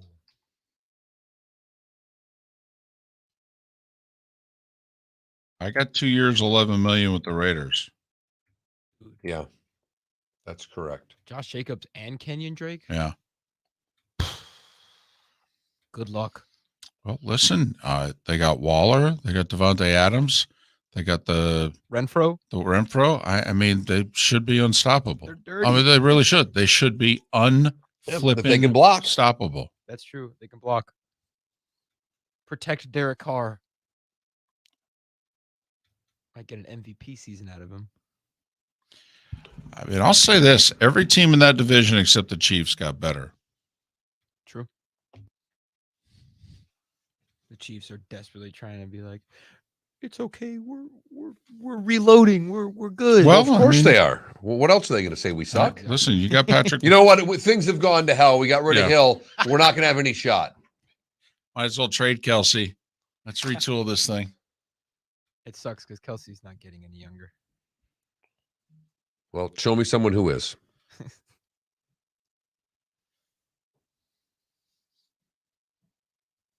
All right, give Steve Carney a call.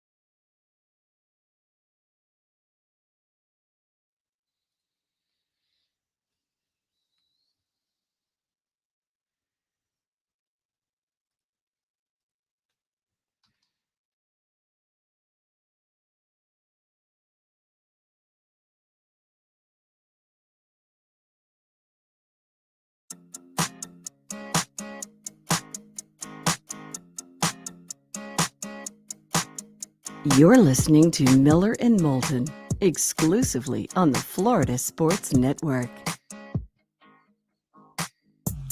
22 minutes before the hour. Miller and Moulton, the Florida Sports Network, floridasportsnetwork.com. Thanks so much for being with us. Having fun with the poll question today, Mark. Yep. How many tickets are you buying? Mega Millions is up to over $800 million. How many are you going to purchase? 0, 1 to 4, 5 or more, 10 or more.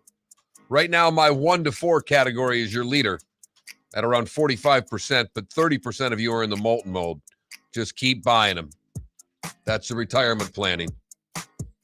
Yeah. Go to that Mark Miller, the David Moulton, FL Sports Network on Twitter or floridasportsnetwork.com to cast your vote. I mean, I can't touch my IRAs for another 3 years. So, I could touch this, as soon as they hand me that big, awkward Publishers Clearinghouse check mark, I can cash that sucker. Steve Carney founded the stpete9.com, stpete9.com, and he's also host of the Under the Orange Roof podcast. You can follow Steve on Twitter at Steve Carney, Carney. Steve, it's David and Mark. Once again, thanks for doing this. How are you?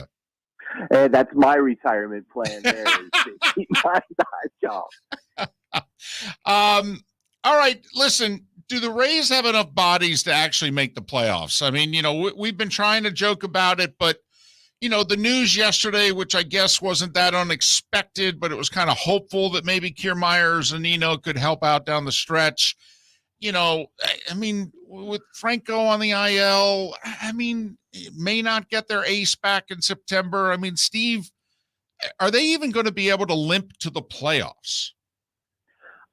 I think they can. I think it helps that there are 3 wild cards now this year. So I think that they'll be able to get there at, in some way, shape, or fashion. And maybe as the 3rd wild card and you're playing the worst division winner in the wild card round, 3 games at their place. But I think they can do it. And I say that because there are other teams that, just are even in worse shape than the Rays are when it comes to not injury, but just performance-wise. You've seen the Boston Red Sox have gone into a tailspin.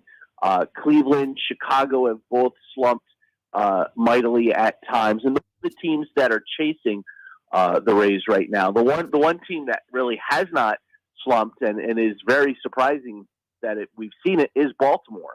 Who would have thought that the Orioles would be at this spot here as we get ready to approach the end of July and the beginning of August, that the Orioles would be at 500 as well. I think that they are going to get there in some way, shape, or fashion. I think you are going to get Wander Franco back, which is going to be a huge plus. The question becomes, do they get Manuel Margot back, which would be a very big thing for them, even without getting Kevin Kiermaier back. I think if they can get those 2 guys back, one is a definite, one is maybe not. I think they're in much better shape, of course, than they are right now. Well, they definitely, to me, need some bats. Who are they most likely able to go get? And that's, to me, almost twofold, because 1, they've got to try to acquire some bats, but 2, with the way they're banged up, do they have the assets to go get the bats they need? Oh, absolutely. Their farm system is one of the deepest in all of Major League Baseball. I think it was ranked second by MLB.com earlier this year. So they do have the pieces that they need if they want to go out and get bats. And General Manager Peter Bendix has said that they feel like they could be in the market for anybody at this trade deadline, even the big splash names. And so having them being connected to somebody like, I don't know, Juan Soto of the Washington Nationals is kind of funny to think. But I do think that they are looking at pieces. On stpete9.com yesterday, I put up the 3 pieces that I think that they needed to go after. One of them is a right-handed hitting bat that can play either the corner infield or the corner outfield, and then a bullpen piece, and maybe even another catcher with the loss of Zunino. Even though they went out and got Christian Bethancourt, I don't think that precludes them from going out and getting another catcher. For me, the right-handed hitting outfielder, I think, is the biggest piece, though. Some of the names that are certainly out there, Brandon Drury of the Cincinnati Reds is going to be very popular because he has done extremely well.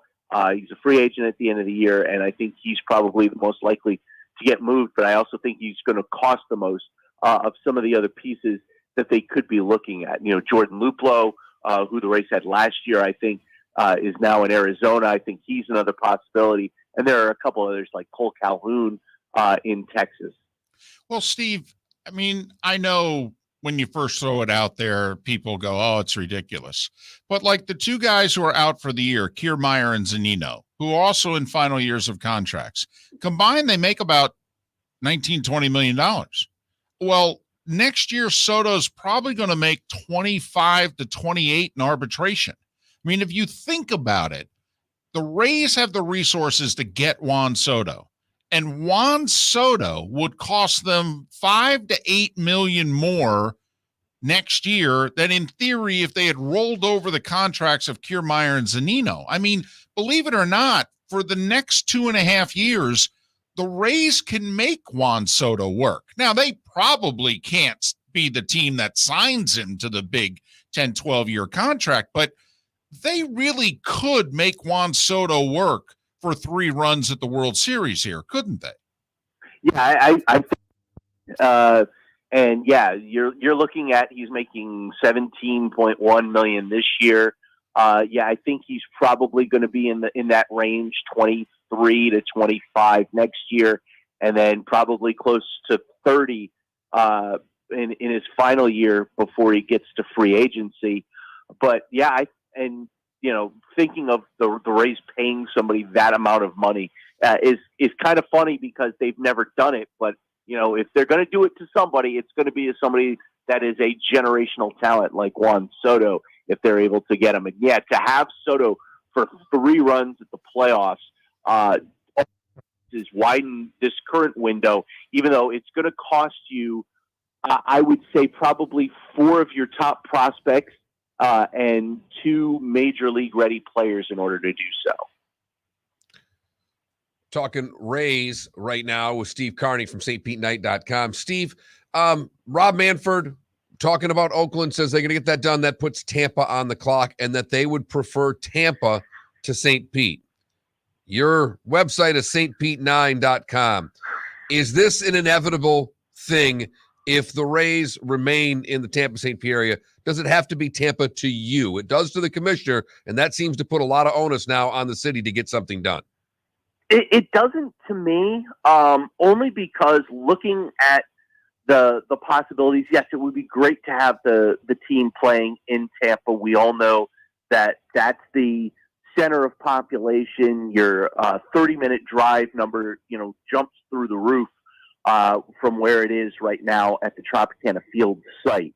But the thing to me is that if you're looking at the money that Tampa can provide, I think that Pinellas County over here in St. Petersburg does have some economic advantages because of the tax situation and the fact of the matter that if you go out and say, and I'm just going to throw a number out there, this is not a number that anybody is that has put any stock into, but let's say using the Ybor City, the stadium that they were looking at a couple of years ago, which would have cost $900 million, and say, okay, let's say the city of Tampa and Hillsborough County say, okay, we're going to allot $450 million towards the building of this stadium. Who's to say that there isn't another group in Tampa that already owns a sports team that has been playing in Tampa now for the last close to 50 years? I'm not going to say any names, but I will say that they start with G and end in laser. Don't go to the city of Tampa and Hillsborough County and go, hey, our building, which has also been open since 1998, is now that same age, and the NFL is saying that we need to have something in order to get more Super Bowls. Where's our money? And then what do taxpayers do in Tampa? You don't have that problem in St. Petersburg. Steve, does anybody want to do business with Stu, though? I mean, he seems to now be someone who's not just become unpopular with the fan base for whatever reason. He seems to not have a lot of friends politically, and that if I'm a politician and I do business with Stu Sternberg, that could cost me my career. I mean, that's now what I'm fearing. It's like, at some point, and then we're doing math here. If the Rays are playing through 2027 at the Trop because of their lease, and if it takes 3 years to build the stadium, they got to get something done in theory in the next 2 years to have this thing ready for 2028. So, I mean, Steve, right now, there's nobody that even wants to have lunch with the guy, right? I wouldn't say that. Your math is absolutely spot on. They have to have something done, I would say, by the end of next year. I think they've got to start to put shovels in the ground, as they say, to be ready for the start of the 2028 season. As for Stu Sternberg not having any friends, I think that politically, I think that's probably not quite so accurate. The new mayor of St. Petersburg, Ken Welch, has been talking with the Rays. Ken Hagan, the Hillsborough County Commissioner, who has been spearheading any plans to try and bring the Rays to Tampa and have a building built over there, obviously, is connected with the Rays as well. So Stu Sternberg does have people politically that he can go to, and right now, I think that it's going to be up to those guys to try and make the people that aren't very don't feel that Stu Sternberg is very popular, to get them in line to help out and keep this team around. Because let's face it, if you lose a Major League Baseball team, that is very, very damaging politically to both sides of the Bay. Steve, thanks for your time and your insight. We appreciate it. Hopefully we can talk sometime after the trade deadline. God, I hope so. I hope that we're talking about some good stuff after the deadline. Look forward to it, guys. Steve Carney, he founded St. Pete 9, N-I-N-E, stpete9.com, and he also hosts the Under the Orange Roof podcast. You can follow Steve on Twitter, Steve Carney, C-A-R-N-E-Y. Two quick things here. First off, if you were the Rays, would you make a play for Soto? 100%. Okay, even though it's a 2.5 year deal. Right. It's 3 runs that win in the World Series. Right. But Okay. I've always had good pitching. I can get my way through. Now I've got another bat. I'd do it immediately. Okay, I'm with you, by the way. Secondly, here's my thing. Let's just say St. Pete's the only one that wants to play ball. The commissioner has said, A, he wants Tampa, but B, you're the owner. Your franchise is worth less than St. Pete. A lot less. And it's been proven that this really doesn't work in St. Pete. Well, it doesn't work anywhere with the population base. The studies that you have to have X number of people within a 30-minute drive, Right. They just don't have that in St. Pete. So therefore, why would you, if you're Sternberg, why would you build a new place in St. Pete is what I'm saying. Well, if they build it for him, and that's the only thing, is he doesn't seem to want to get off his wallet for anything. Okay, which is fine. Let's just say, hey, he's like, hey, I'm not spending a dime. Well, the franchise to me would be worth more in Nashville where they would build him a place than in a new place in St. Pete, if you know what I mean. That's the other thing that is working against Tampa Bay, in my opinion. I just don't think Manfred wants to move this franchise at the end of the day. It's too big of a market to lose. Agreed. He doesn't want to. But I mean, at the end of the day, Sternberg owns the team. I mean, you can look at Manfred and go, come on, man. My franchise is worth $500 million more if I move it to here or here. So what? You lose an expansion city. There's another one lined up behind it. But with Tampa out, that takes away that would take away one of the expansion cities. And I don't know if there are 3 viable cities out there. Well, there's at least Nashville and Montreal. You only need one more, if you know what I mean. I totally know what you mean. And Vegas is going to go away too. You're running out of spots. Well,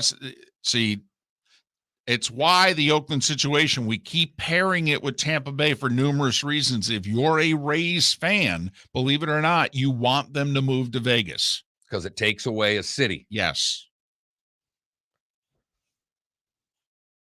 But I thought you were going to say, David, is that what he'd have to spend to keep it in Tampa out of his own pocket. Right. What the franchise valuation would be worth in Tampa would be worth his investment. I agree with that. In Tampa. I agree. That's with where I that. thought you were going, not Nashville. I agree. Well, once again, that works against St. Pete. Works for Tampa. Works against St. Pete.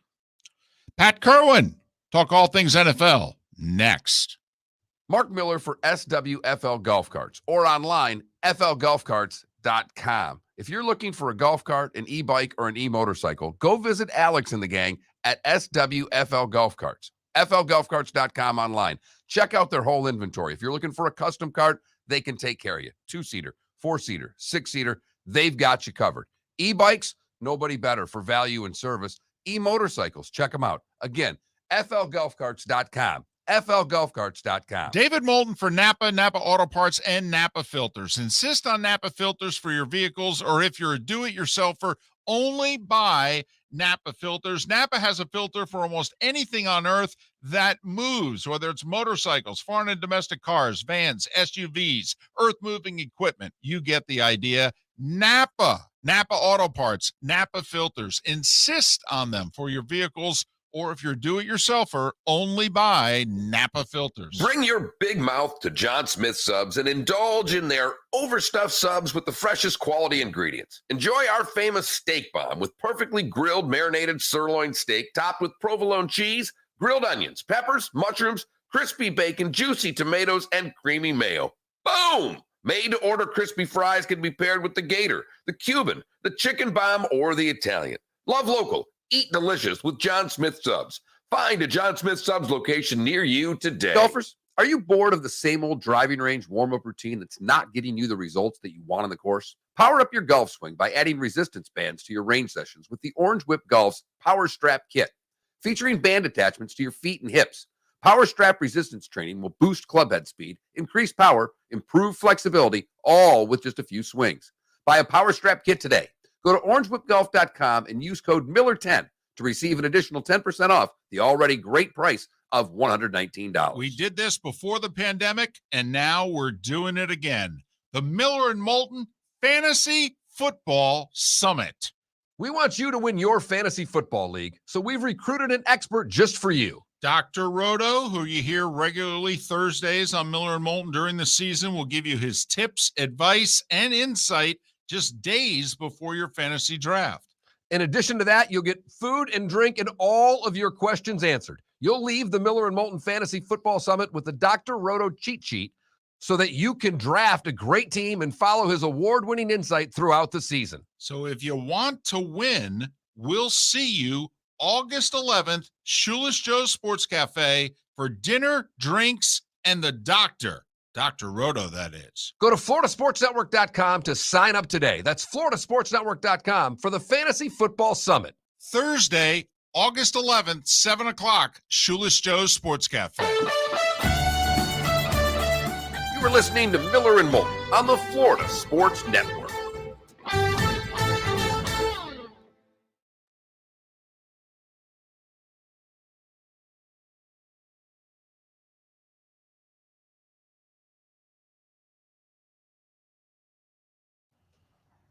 Smaller than Tampa.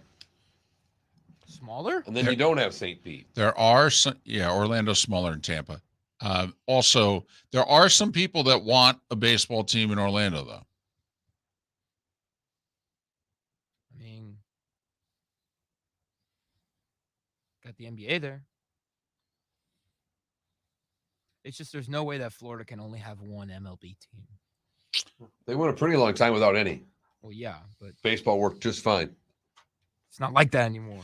Right, because you got the two worst attended franchises in the sport. They could both leave tomorrow and no one would care. Yeah, that's the fact of the matter. They could leave tomorrow and no one would care. We've actually talked about it, that for as great a state as it is for spring training, is it actually not a state for Major League Baseball? Because listen, this is undeniable. Right now, financially, it's not working in either place. Now, the Rays are winning. What they are doing from a baseball standpoint is clearly working. But financially, it's not working. And it's really not working in Miami. The Rays are kind of, sort of, with the revenue sharing, making it. Kind of. It's hard to in Miami to narrow down who to blame, because if they're good, they show up. No, they don't. No, actually, that's actually not true. That's a false statement. The Marlins used to fill up a football stadium. Only for 3 weeks. Right. Well, but you're in business for 6 months with no guarantee. Go look of up the the 3 attendance. weeks. We've done this before. You're not right, Philly. I'm sorry. Here's what you have to do. You need to look at Marlins attendance post 98, because the expansion wave they did for 5 years and through the World Series and what have you, people went to the games. But then when they sold everybody off in 98, the fan base has been very different since, if you look at their attendance. And the Rays have never had a fan base.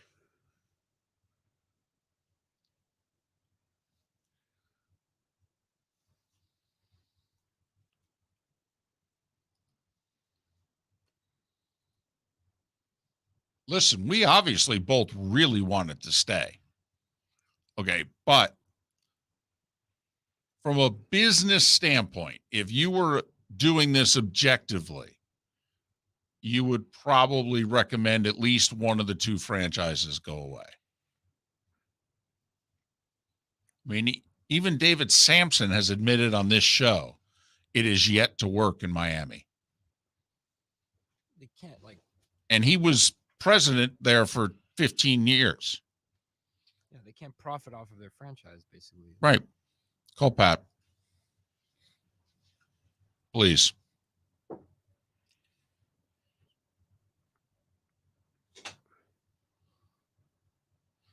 You know, Hops, I don't think either one of us has said Devil Rays in so long. I don't even know if the fine is still in place. That contract may have run out. I think it did. I mean, I just call them the Chargers now. I don't know if I've said San Diego in quite a while, but I don't say LA Chargers. I just say Chargers. And there's a Rome pause before I do. I think the most likely.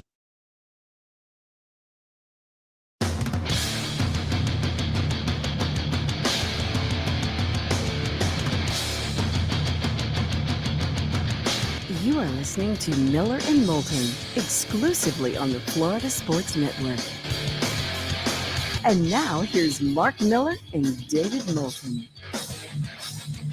Thrilled to be with you. 8 o'clock hour of Miller and Moulton throughout much of the Florida Sports Network, floridasportsnetwork.com. Thanks so much for being with us. We'll talk with Pat Kirwan here coming up momentarily. Our poll question, Mark, deals with Mega Millions. How many are you going to buy? That's what it boils down to. Moulton's spending his retirement on tickets. Well, I wouldn't go that far, but might be the most lottery tickets I've ever bought. 20% of you aren't buying any. Nearly 50% of you are in my range, the 1 to 4 range. Oh, you put that together? You just didn't have one separate? No, 1 to 4. Okay. 5 or more, 10%. 10 or more, 23%. All right, I'm in the 23 percentile. There you have it. Pat Kirwan joins us. courtesy of Pinchers from Tampa to Key West and many points in between Pinchers, because you can't fake fresh. He's with CBS Sports' NFL Today show, but weekdays he is moving the chains on NFL radio. Pat, how the heck are you? I'm doing very well, and I wish someone would pay me to study. Wait, Pat, I think we're going to have to call you back. Reception is very, very spotty, so we'll get right back to you. Sorry about that. Pat Kirwan will rejoin us here in a minute. There's an NFL note that we did not mention, and it's my mistake because I certainly should have had it an hour and a half ago in the starting five, which is Roquan Smith. Let it be known yesterday. Yeah, I know camp starts today. I ain't going to be there. No, I need a new contract. Yeah, this ain't working for me. I'm telling you, they have a chance to be on the clock. I really think it's going to be a bad year. I hope I'm wrong. There are a ton of Bears fans that listen to us, and there are a ton of Bears fans, period. But I think this gets worse. And last year was bad. Everybody got fired. I think it gets worse before it gets better. I mean, they traded away Khalil Mack. They got rid of their best wide receiver. They got one running back. They got a young quarterback who's now in his second year and second system. And the best defensive player who's left doesn't want to show up for camp. And the second best defensive player who's left is probably going to be traded, Robert Quinn. We're back with Pat. First off, what do you think about the Roquan Smith situation with the Bears? It just seems as if I don't know. It's not a good dynamic in Chicago right now. And it's okay to be rebuilding. It's okay to start over, head coach, GM, all that, but it's not okay to let any of your young players be stuck in the middle of this thing. And it's one thing to be Robert Quinn. He's been around forever. I can see why he'd want out. And they should liquidate him, just like I think they should do with the big defensive tackle down in Atlanta. Get what you can from him. You can probably get a lot for Robert, but Roquan is going to be a centerpiece for the future, and you need to put him under contract. And if you're so far apart, then he's going to end up being like this, and it's really morale problem for the rest of the team. What do you think the rest of the guys who'd like to stay there because they think they've built something, if they're not going to do Roquan, what are they going to do with me? So mistake on their part, in my opinion, but that franchise has been spinning itself in circles for a while. Pat, just a more generic question for me is, as training camps are now starting everywhere and we see all of these players being put on the PUP list, what should fans make of their team's players being put on the PUP list as training camp is starting? Nothing, really. Belichick is one of the great users of the PUP list, and if you don't put him on before camp starts, as camp starts, you can't put him on later. You can't, like, tomorrow go, oh, man, I should have put the guy down on PUP. So better to put them all on PUP now and then bring them off. I see guys are already starting to come off in a day or two. So I go to the Patriots first, which will be all day Monday, and they'll have 8 or 9 guys on it. And by the time I'm done with the show, they'll be down to 6 or 7. So be safe, put them on, and then if you have to keep them on, you keep them on. But most teams are doing it, and they're dribbling right off the active PUP. They're out there, they're practicing, not with the team, but on the side. And as soon as the trainers say he's a go, then they can go. So it's just a precautionary thing, and I think it's smart to do. Every so often, a couple of them land up all the way on the in-season PUP, and that leaves them out of work for a few weeks. And once in a while, a guy will go to IR from there. But now that we have a fairly fluid IR, it's not perfect. So you might see some of that, but I wouldn't worry about it. Pat, you did contracts for many years. All right. Did you ever add an independent study addendum to a contract? Not a workout bonus or what? Did you ever add what the Arizona Cardinals added to Kyler Murray's contract? No, but I wish I was in the business again because I would. Pat, first, I mean, what would you – this is such a fascinating clause in a contract because they're signing this guy long-term. He's their franchise quarterback, obviously, with this deal, but they're also saying at the same time he's not working hard enough off the field. Well, that's the truth. And this clause didn't come about because they were mean. This came about because of his study habits. And he also wanted this deal. And he's complaining all spring, doing all that kind of stuff on the internet and, like disconnecting. He's being quite childish. But that childish behavior, in my opinion, spread right to his work habits. Now, and I give them a lot of credit. Steve Keim is smart as could be to get that into the contract and the kind of leverage that clause has on the deal. So he needed it. He didn't, obviously, in his first couple of years, do enough on his own. They know what it takes to be a championship football team, and they didn't think he was doing enough. So they got it in there, and you're going to see others try to put it in there now because very creative in one sense and very necessary in some other senses. And I think a lot of guys, there'll be plenty of players that would not, their agent wouldn't let them take it. But then you got to ask yourself, how are you leaving all that money on the table over this clause? 4 hours a week. I know it's going to break down. It'll be Tuesday night, and they can electronically monitor this, by the way, because I worked on a program for a team to do this. And basically they're hooking up his internet service right on his laptop, right to them, and he might be taking quizzes at night. He might be watching a video cut and having to identify the coverage. There's a lot of creative ways to do it. But Tuesday night, he's got to rehearse the game plan. So Wednesday morning when they come into the team meeting, he already knows it. And I said this to a couple of friends recently. When I was with Boomer Esiason, who was one of those guys that he was so detailed. He was in the facility on Tuesday nights at 6 o'clock, waiting at the OC's door. So as soon as they had the first copy of the game plan, he took it, and he worked on that thing all night. So when Wednesday came, he could coach the guys rather than learn the game plan. And so apparently Kyler has never done anything like that, nor was he qualified to be prepared to do that. So an hour on Tuesday night, an hour Wednesday night to get ready for the 2-minute third down offense, an hour on Thursday night to get ready for the goal line short yardage offense, and maybe an extra hour on Saturday to go over everything. So I love it, and it's going to help the player. And if he can't follow 4 hours a week, he gets the bye week off. That was even nice of them for that. You think he'd be preparing for the next opponent anyway. But anyway, it's not that hard, and it's really going to teach the guy how to prepare, which apparently he doesn't know how to do. Is this embarrassing to Kyler Murray? Well, it's only embarrassing to himself. He did it to himself. Now, the agent might have a lot of problems with next-level clients. When the parent says, so you let them put that Murray clause in his contract? Well, he's going to have to answer that. Tyler's going to just walk around like, no big deal here. He's just going to be the leader of the team and all that stuff.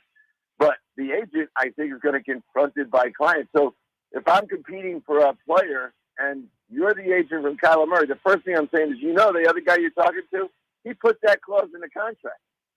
So the agents will use it against them, but that's where I think the pressure point will be. All right, but you said Kyler will continue to be the leader of the team. Does he lose any of that leadership inside the locker room with a clause like this? I mean, isn't it just screaming? All know. Mark, they all know that he wasn't prepared. So he's got, again, you ever watch his sideline behavior, Mark? He soaks and he kind of points the finger at other players. He's the one who claims, I'm the one who really wants to win here. Everyone wants to win in the NFL. I hate when players say, I want to win bad, inferring that his teammates may not. This is, to me, just what he needed. And he should embrace it. He should say, hey, I feel, you know what? I am better. I'm better prepared. Just embrace it, because that's all it is. If he wants to hide behind embarrassment, it tells me he still hasn't grown up emotionally. All right. And we've got about 2 minutes left in this segment, Pat. If you're Steve Keim and I'm Bidwell, and I come to you and go, we really had to put this clause in this contract, are you sure then that we should have signed this guy? Is that then a legitimate question? Well, it was my question all spring. I never said I'd give him this deal. And this contract is really an extension of Watson's deal. They were never who was going to this money before the Watson deal? Nobody. So the Watson deal closes, but there was no chance they were doing this deal without the owner fully on board and excited to keep this kid. So the owners go, we want him under contract. Do what it takes to get him under contract. That's how that conversation goes at this money. There's no like, hey, Mr. Owner, I just signed the guy. There's none of that. Step by step, the owner was involved. And I know the owner. He's a good guy. He's around Steve a lot. So they walked through this together. But I also tell you that the OC, the head coach, and the quarterback coach were brought in a room when they were developing the structure of this contract and said, is there anything we need to worry about? Yeah, his preparation. And we've been on him about it, but I can tell you on Wednesday mornings, he's not fully prepared. Okay, Steve developed something to ensure we get that done. That's how weight clauses get in. Line coaches tell me all the time, you know what? You guys got to put some weight clauses in this guy. He's a load, and we got to get his weight down, and we got to keep it down. There's other guys who say, the guy never comes in the weight room, all right? Put an off-season program clause in there. But no one has gone to the extent and language of being able to recover $100 million if he doesn't study 4 hours a week. He's Pat Kirwan, CBS's NFL Today show, and you can hear him weekday afternoons on NFL radio, moving the chains. And he joins us twice a week during the season. We're getting close to that point in time with training camps underway everywhere as of today. Pat joins us courtesy of Pinchers from Tampa to Key West and many points in between Pinchers because you can't fake fresh. Hey, Pat, is it okay if we hold you over? I insist upon it. All right. Let's go. More Pat Kirwan on the other side here on Miller and Moulton, the Florida Sports Network. Golfers, are you bored of the same old driving range warm-up routine that's not getting you the results that you want on the course? Power up your golf swing by adding resistance bands to your range sessions with the Orange Whip Golf's Power Strap Kit. Featuring band attachments to your feet and hips, Power Strap resistance training will boost clubhead speed, increase power, improve flexibility, all with just a few swings. Buy a Power Strap Kit today. Go to orangewhipgolf.com and use code Miller10 to receive an additional 10% off the already great price of $119. David Moulton for Napa, Napa Auto Parts, and Napa Filters. Insist on Napa filters for your vehicles, or if you're a do-it-yourselfer, only buy Napa filters. Napa has a filter for almost anything on earth that moves, whether it's motorcycles, foreign and domestic cars, vans, SUVs, earth-moving equipment. You get the idea. Napa Auto Parts, Napa filters. Insist on them for your vehicles, or if you're do-it-yourselfer, only buy Napa filters. We did this before the pandemic, and now we're doing it again. The Miller and Moulton Fantasy Football Summit. We want you to win your fantasy football league, so we've recruited an expert just for you. Dr. Roto, who you hear regularly Thursdays on Miller and Moulton during the season, will give you his tips, advice, and insight just days before your fantasy draft. In addition to that, you'll get food and drink and all of your questions answered. You'll leave the Miller and Moulton Fantasy Football Summit with the Dr. Roto cheat sheet so that you can draft a great team and follow his award-winning insight throughout the season. So if you want to win, we'll see you August 11th, Shoeless Joe's Sports Cafe for dinner, drinks, and the doctor. Dr. Roto, that is. Go to floridasportsnetwork.com to sign up today. That's floridasportsnetwork.com for the Fantasy Football Summit. Thursday, August 11th, 7 o'clock, Shoeless Joe's Sports Cafe. You were listening to Miller and Moulton on the Florida Sports Network.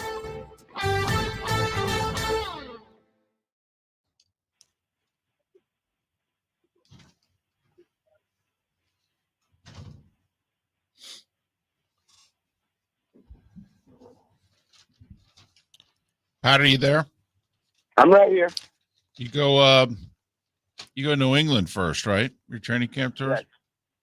New England, then Buffalo, then Detroit, then Cleveland, then Pittsburgh, Washington, Baltimore, Tampa, Vegas, Seattle. Do you do the Hall of Fame this year? I did when Bill Cowher got in. I try to skip it whenever I can because you'll end up missing 2 camp stops to go to the Hall of Fame. Right. And it's not worth it. The camp tour is so short with no one practicing. And that's really everyone's practicing then. So it's kind of like you want to waste 2 camp stops to go. Right. You know, so it's It's tough if I know guys going in or I get invited to the party and all that business, but I really can't do it. So you're going from Tampa to Vegas, huh? Yeah. And then we head that way. Seattle, Denver. And then it's kind of like, as we make the turn back out of the West, it's like, who's still practicing? And then we drop in there somewhere. So it is. Hey, look, Mark, I think I got, I don't know, I should count maybe 11 or 12 flights in like 14 days. You think I'm going to make all those flights? I put the over-under at 6.5 being on time. Yeah. And that's, I said this to you guys last week, there's the biggest problem. If the flight gets delayed or canceled, especially canceled, is really bad. We're usually in the team facility at 8 in the morning the next day. And if we're going to be not there at 8, now we're not going to get any interviews or anything else. So I guarantee that we're going to land up, okay, we're not going to Tampa. We didn't get the flight in time. So you're making are you trying to have to make flights after your show, Pat? Yeah. Look, example. I'm in New England all day Monday. I get done at 7 o'clock at night. I have a flight over to Rochester at 8:30 that gets in at 10 o'clock. And I'm in the building the next morning at 7 o'clock. Boy, I was, I got all excited, Pat. I was driving around yesterday. It was 3:05. I said, I'll listen to Pat. The first damn voice I hear is the guy next to me. I get 20 hours a week of him. I don't need any more. You know what? I feel your pain, Mo. I feel your pain.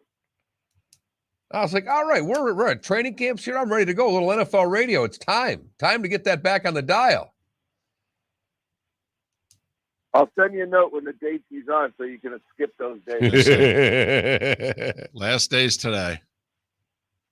No, there's one in August. Yeah, well, but just for this week anyway. Well, he could have stayed on. Because he couldn't stay on, he's going to his mom's house. I got myself off the radio Thursday and Friday. The first 2 and only 2 days of my summer vacation. See? So I feel I contributed to Pat's life Wow. here. All right. What are you going to do? What are you going to do for 2 days without working? As soon as I told my wife I was taking 2 days off, she didn't say, let's go to Saratoga and have a nice weekend. She said, good. I'll be up with 5 of the grandkids for you to take them out on the lake all week. Oh, joy. Joy, I will be begging to get back in my seat and do my radio show. That's why he's only taking Thursday and Friday off. Yeah. So this is how retired people operate. Are you kidding me? It's a lot easier to keep working.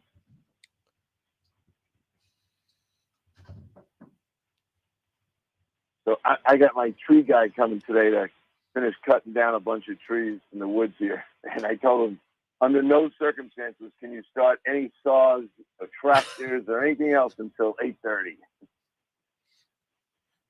And then he's got to be done by 3. Yeah, that's his window. I'm sure. I think he kind of likes it. Up at the crack at 8.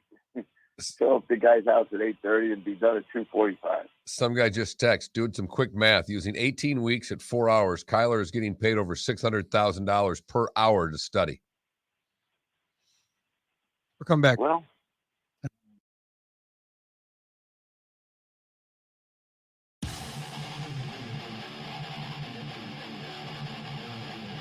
You're listening to Miller and Moulton, exclusively on the Florida Sports Network. 21 minutes past the hour. Pat Kirwan, kind enough to give us a few more moments here on Miller and Moulton, Florida Sports Network, floridasportsnetwork.com. Pat joined us courtesy of Pinchers, Tampa and Key West, over a dozen locations in between. Pinchers, because you can't fake fresh. Pat, weekday afternoons on NFL radio. All right, Pat. Just curious, what contract, with the way you've talked about owners not liking the Deshaun Watson contract, how much do you think owners like the clause in the Kyler Murray contract? How often are we going to see things like this going forward? I think we will see. I think all these clubs will try to put it in there. It sounds like the perfect clause for a rookie contract. As just sounds like, look, you're getting a kid. We have limited practice time. They're never really ready on time. I think and if it's a talented kid that has somewhat of a reputation for not doing a lot of preparation work, this is the kind of clothes you'd try to jam into a contract. I know you're not bringing this. Now, I said this to someone yesterday. Imagine if they had this for Brett Favre. He didn't know what nickel defense was for 3 years. We can laugh now. It is a great story. Yeah. So why is he calling that nickel defense? Asking one of the other quarterbacks. Well, that's because they take a linebacker out and put an extra DB in. He goes, "That's all it is. What deal is that? Who cares?"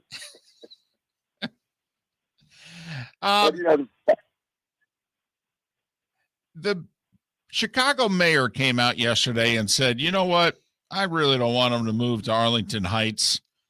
And they put forth 3 proposals to dome Soldier Field. First off, I mean, the Bears playing in a dome seems about as anti-NFL, George Halas rolling over in his grave type deal. But then again, if the Bears moved to Arlington Heights, would that be like when the Giants just left Yankee Stadium and went to the Meadowlands? Would it seem like a big deal, but in reality it wouldn't be? Or is it? It's not a big deal to the fans. Now, some fan will call in after hearing me say that. I think a lot of fans are done with downtown Chicago. The stadium is terrible. It's the smallest stadium in the league, so they're never getting a Super Bowl. Not that they would anyway. With a dome, someone would claim they would, but they don't have enough seats in the place. The city, I think it's their last-ditch effort to try to tease them into thinking, we'll help you. You had a lot of time to fix things up. It's not working. I don't know if the Bears will ever really do it. I was told by one guy that maybe, unless they get some kind of real sweetheart deal on construction and everything else, they may not do it. But they should do it. And most of their fans that I know are driving in from the suburbs. They'd be fine without it, Arlington. I don't know. You brought up the Giants. Really, how long did it take the fan to adjust to the stadium in Jersey? Not very long. No, it didn't. And I'm old enough that I actually went to a game when it was at Yankee Stadium.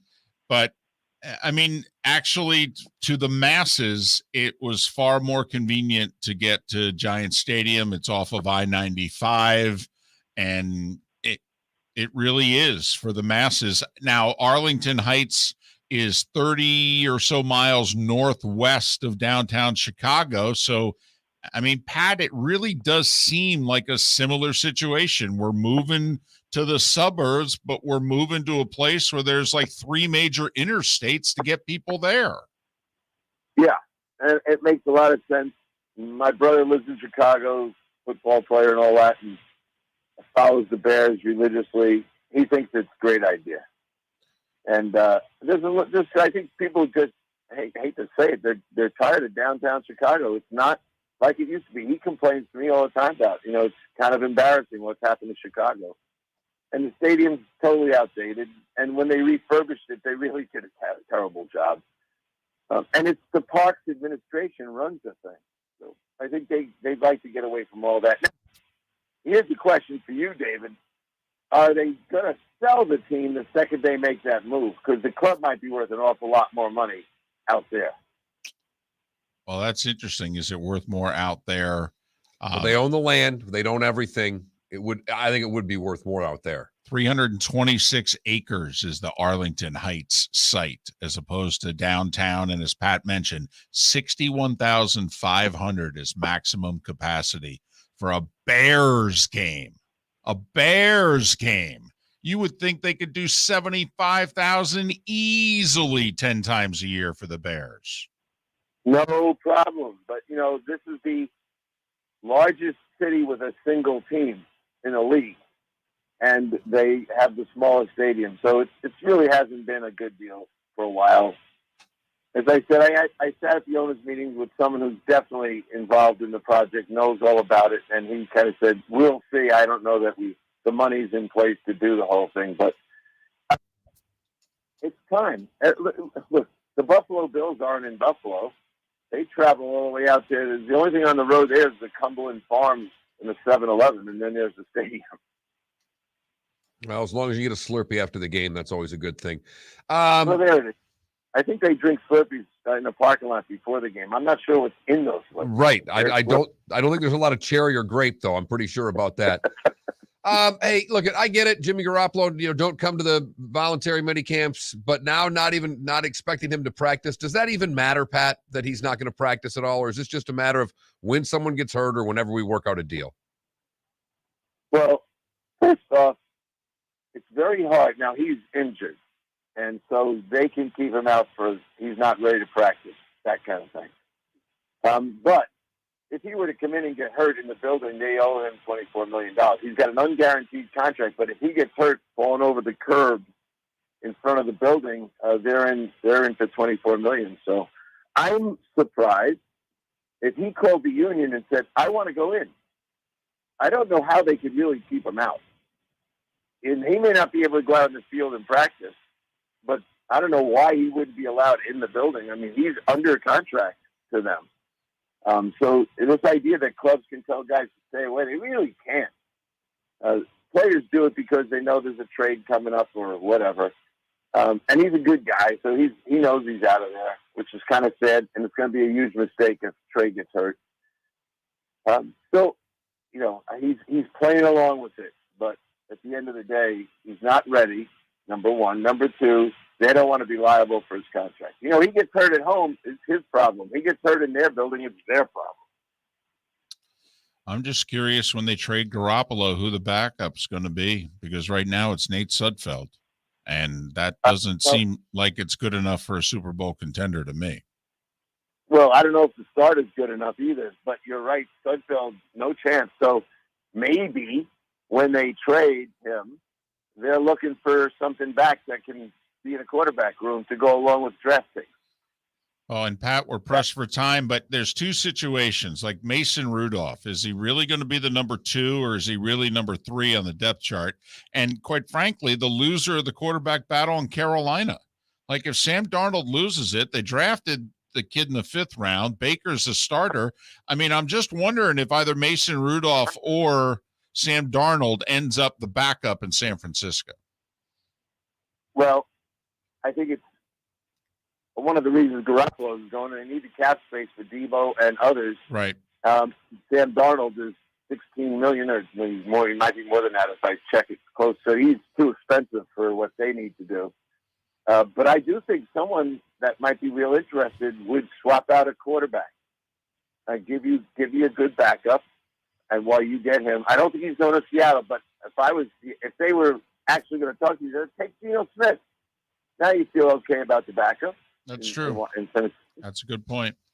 He's Pat Kirwan, CBS's NFL Today show. He heads on the road next week for his training camp tours on NFL radio, moving the change. You can hear him 3 to 7 weekdays. Pat, safe travels. All the best. We'll try to catch up next week on the road.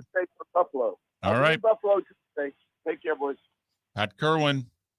We'll see. It's tough sometimes on the road. And like he mentioned, he might be doing interviews in the morning during the slot. We've faced that before. It's that's Pat Kirwan, brought to you by Pinchers, Miller and Moulton. Thanks for listening to Florida Sports Network. Golfers, are you bored of the same old driving range warm-up routine that's not getting you the results that you want on the course? Power up your golf swing by adding resistance bands to your range sessions with the Orange Whip Golf's Power Strap Kit. Featuring band attachments to your feet and hips, Power Strap resistance training will boost club head speed, increase power, improve flexibility, all with just a few swings. Buy a Power Strap Kit today. Go to orangewhipgolf.com and use code Miller10 to receive an additional 10% off the already great price of $119. David Moulton for Napa Auto Parts, and Napa Filters. Insist on Napa Filters for your vehicles, or if you're a do-it-yourselfer, only buy Napa Filters. Napa has a filter for almost anything on earth that moves, whether it's motorcycles, foreign and domestic cars, vans, SUVs, earth-moving equipment. You get the idea. Napa Auto Parts, Napa Filters. Insist on them for your vehicles Or if you're a do-it-yourselfer, only buy Napa filters. Bring your big mouth to John Smith Subs and indulge in their overstuffed subs with the freshest quality ingredients. Enjoy our famous steak bomb with perfectly grilled marinated sirloin steak topped with provolone cheese, grilled onions, peppers, mushrooms, crispy bacon, juicy tomatoes, and creamy mayo.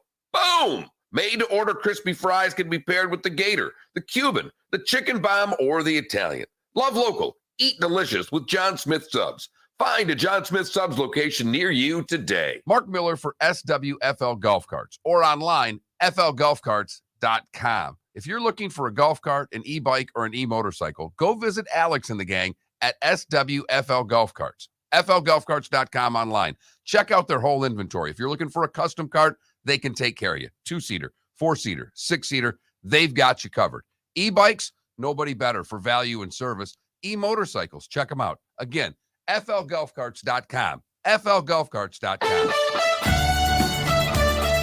You were listening to Miller and Moulton on the Florida Sports Network.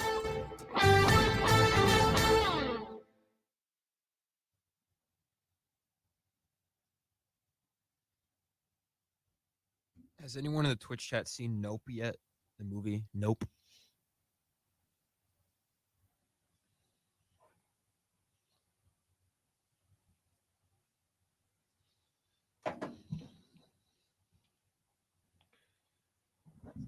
Hey, KW, if you're in there, you put that comment about cities bigger than Tampa. Are you talking about actual geographical cities or population? Because the cities you listed, none of them are bigger than Tampa, St. Pete. Just was curious. Well, what did you mean when you said that Tampa was bigger than Orlando? Population-wise, it ain't close. I had the list in front of me. It's not close. Right. Orlando's just tourism. No, Orlando's a big city, but Tampa's a top 20 market in this country. Used to be at the bottom of the top 15. Orlando's been either very high teens or early 20s for a while, I believe. The MSA is what they call it. So, Tampa St. Pete is 18. Orlando's 23. That's all. It's Tampa St. Pete has 3.2 million people in it. Orlando has 2.6. What county is Tampa in again? Hillsborough. Hillsborough, that's right.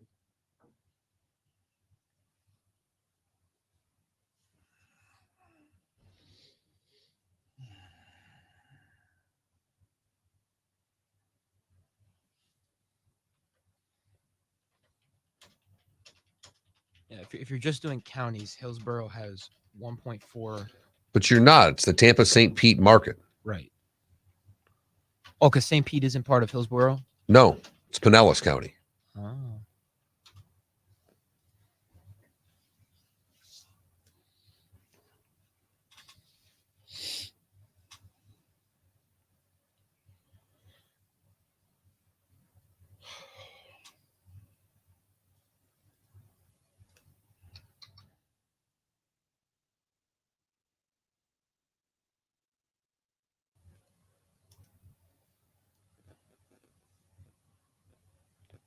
Ha!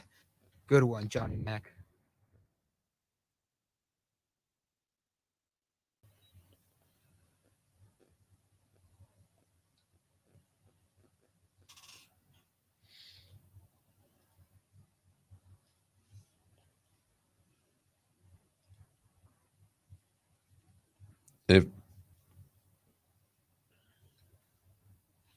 And for TV markets, Tampa St. Pete's 11. Well, yeah, don't the Rays do like a... For Orlando's 18. Sacramento's next for not having an MLB team at 20. Charlotte 22. Raleigh 24. Portland 25. Indy 27. Nashville 29.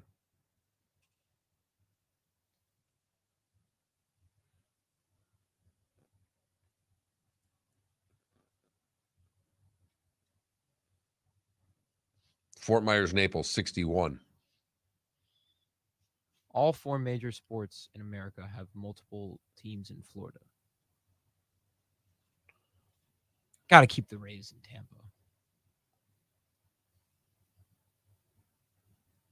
Hockey Well, no, you got to get the Rays to Tampa. True. That's a good point. Ybor City.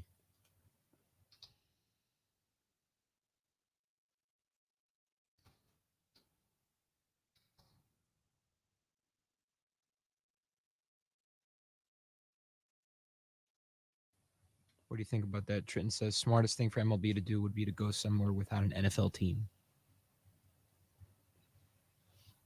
Like where? Orlando. Orlando, yeah.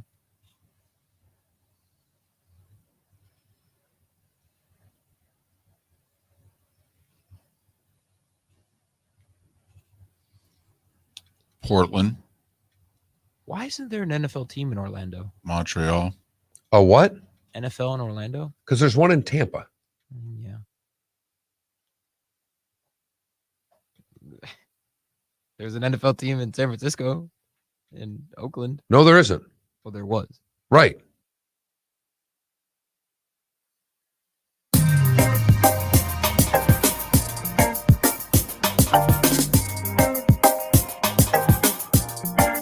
Welcome back to Miller and Moulton, only on the Florida Sports Network. 22 minutes until we're out of here in Tampa, St. Pete, Lake City and surrounding areas, Port Charlotte and Venice, Miller and Moulton, the Florida Sports Network. Bonus hour at the top of the hour for those in Southwest Florida. Thanks so much for being with us. Week from today, baseball trading deadline. 9 days away from the Hall of Fame game. For those of you just desperate to see some football. Training camps underway with veterans at all 32 as of today. 29 of the 32 teams have today as the mandatory report date for their veterans. So I think it was the Rams, Raiders, and Bills who had the veterans who had to report before today. But today is the day that everybody's got to get to work. Jags started yesterday with their camp opening. Jags and Raiders Hall of Fame game, what, 12 days away? 9 days away? Yep, 9 days Holy away. cow. 44 days away from the Bills and the Rams getting it on at SoFi. So week from Thursday for the Hall of Fame game, 6 weeks from Thursday for the NFL regular season. And we're there. Yeah. Poll question today has to do with the Mega Millions. With it at $800+ million, how many tickets have you purchased? 0, 1 to 4, 5 or more, 10 or more. Right now, that 1 to 4 slot, the winner, 10 or more coming in second. 0, actually, surprisingly. A strong third. A strong third. I mean, just a percentage point or so away from second. So zip zilch nada. 800 million, not enough of an enticement. I will say there's a part of you, though. I mean, if it doesn't hit tonight, don't you think we get to a bill? Oh, yeah. No question. Because it jumped from 660 to 790 with no winner, and now 790's become 810. So if you do that's the same, that's 160 right there. It'll definitely get more than that. Obviously, if it grows again, right? So yeah, it'll be $1 billion. I mean, now we're talking franchises. Now we're talking. But if you're 0 at 800 million, I mean, is $1 billion really going to get you to buy a ticket? No, what I'm saying is we're talking legitimate franchise numbers. Now we're into the billions. Now we can really start doing some things, David. I don't know. We can do a few more things than we could do with 800 million. That's all I'm saying. Now remember, you lose half the taxes. So you're not a billionaire. You know, just like if you win this sucker tonight, the 810 is really more like 400. So, you know, you're not even halfway to being a billionaire. Don't even know if you can buy an MLS team, for goodness sakes. There's a couple from the franchise valuation sheet that I think we could purchase. I mean, you might be able to purchase that NHL team in Arizona, but then again, you got to build a new arena. So you can't afford to do that. And I don't think they're just going to let you up and move it, because if they were, they'd have let you move the thing already. You got that right. Man, oh man. So I mean, I'm not sure anymore what you can really buy for $500 million in terms of professional sports. You got to do probably minor league. Yes. Buy an arena, buy a team, that sort of deal. I will say it's enough money where if you want to turn your alma mater into a powerhouse, you could go NIL crazy with that kind of money. You could be the John Ruiz for whoever your alma mater is. They're the first one calling you too. After the family's done, the alma mater is like, all right, you took care of your family over there. We really need a linebacker is what we need. But think about how big that would make you, though. I mean, think about that. In terms of what you could do, yeah, listen, obviously charity and family and all that, but come on, we're doing a sports show.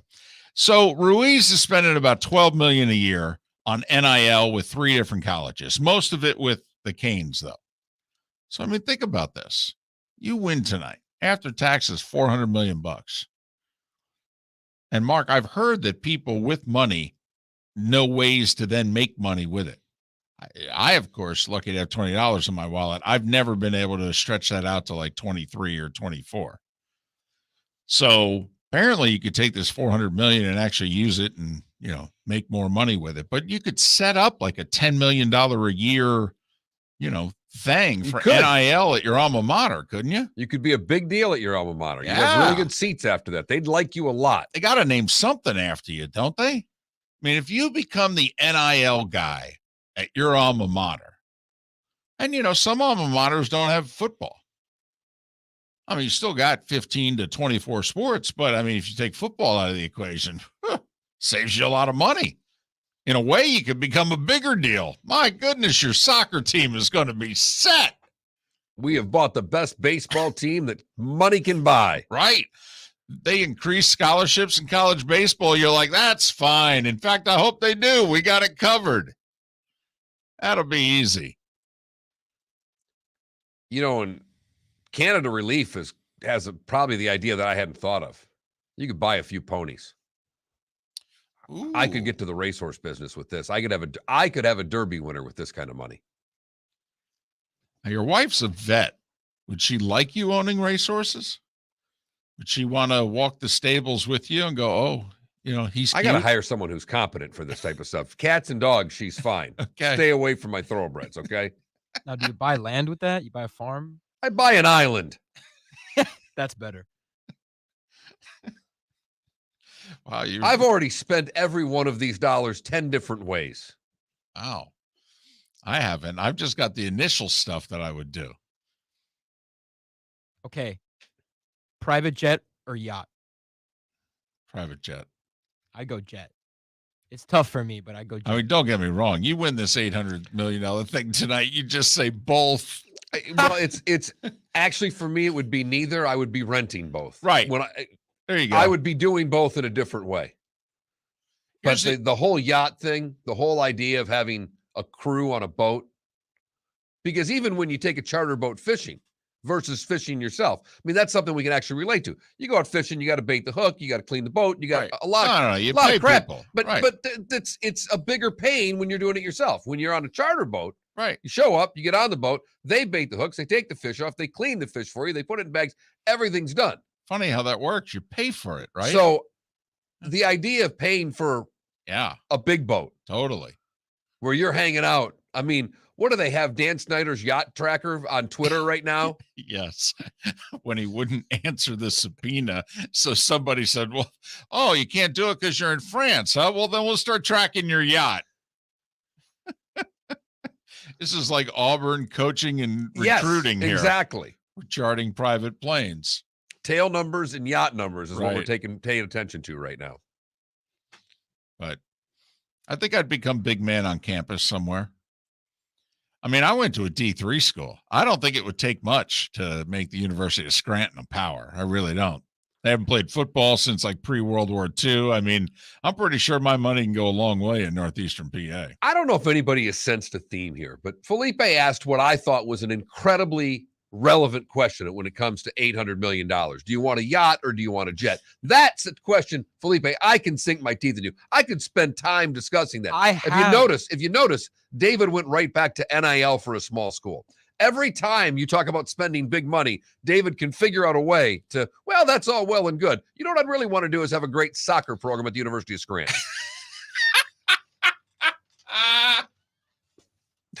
And I want everybody to understand, this is what he truly means. Listen, there is not a doubt in my mind that if you won this money, there'd be two fights. Not fights. There'd be two discussions. If it was your ticket versus the wife's ticket, how much you're giving to charity A and how much you could blow on unnecessary sports, and not even items, on sports teams. You'd be buying an arena. You'd be buying a college team. There is no way you can stay away from the sports world for 30 seconds. Absolutely. Absolutely. Here's the deal. So say you win this sucker tonight and you win it solo, and after taxes, it's roughly 400 million, and you're married. How much do each of you get for Monopoly money out of the 400? I mean, 200. No. Monopoly money, as in, hi, here's your 50 million. You've got 50 million. I've got 50 million. We can do whatever we want. We don't have to talk to the other. And then we've got 300 million that we have to manage as a couple. That's what I'm wondering. How much Monopoly money do you get? That sounds about right. So you think 50 million, where in that 50 million, I can spend like a drunken sailor well, making we all can. 80 grand, let alone what I do with this. Well, we all can. So you think that's the number that you'll manage as a responsible couple? Okay, 300 million. But basically, you go to Vegas, you win the first night, you take the money that you came with, you put that up in the room that you're going home with, and so now we're going to the tables with the winnings, and we can blow it, and it doesn't matter. We're still good. That's what I'm talking about here. I think you're in the general ballpark. 50 mil. Right. You'd blow yours on sports teams and NIL, and your wife would give every dollar to charity. Oh, every dollar. And then she'd be knocking on my door going, hey, I got to dip into the 300. I'll put 5 of that 50 mil for the Raiders to win the AFC West. Wait, you would bet $5 million on the Raiders? Yes. I'm putting 5 mil down. What is he, Mattress Mac here? Exactly. Mattress Mac just threw a bunch of money yesterday on the Astros again. Yeah, he went to Iowa. Thank you. He went to Iowa to make bets on the Astros. I mean, before he would just get in a car, drive like 3 or so hours. He'd be in Louisiana. He'd pull over. He would do it on a phone. He flew to Iowa. The moment I opened my sports book, whatever state I was, whatever, Florida ever gets it done here at the Hard Rock, I would be inviting Mattress Mac to my grand opening. I would. Buddy of mine, he just texted me. He said, come on, you'd buy a White Castle franchise. Hell yes. Guaranteed. And it might not be a franchise. It just might be at his house. It'd be near my house. It'd be within walking distance. I'd want to be able to get this. I'd want to be able to get the smell from the lanai. All right. Seems as if we're selling a lot. Smells good. Wow. No one's ever said that. I'd want it close enough where I could get the smell. Because the one thing mainly you try to do after you eat White Castle is get rid of the smell. Because it never goes out of your car. Not me. I keep those bags in the car. Okay. Wait, hey, don't throw that out. Don't throw that out. There's new car smell and there's White Castle car smell. No. Come on. Leave that.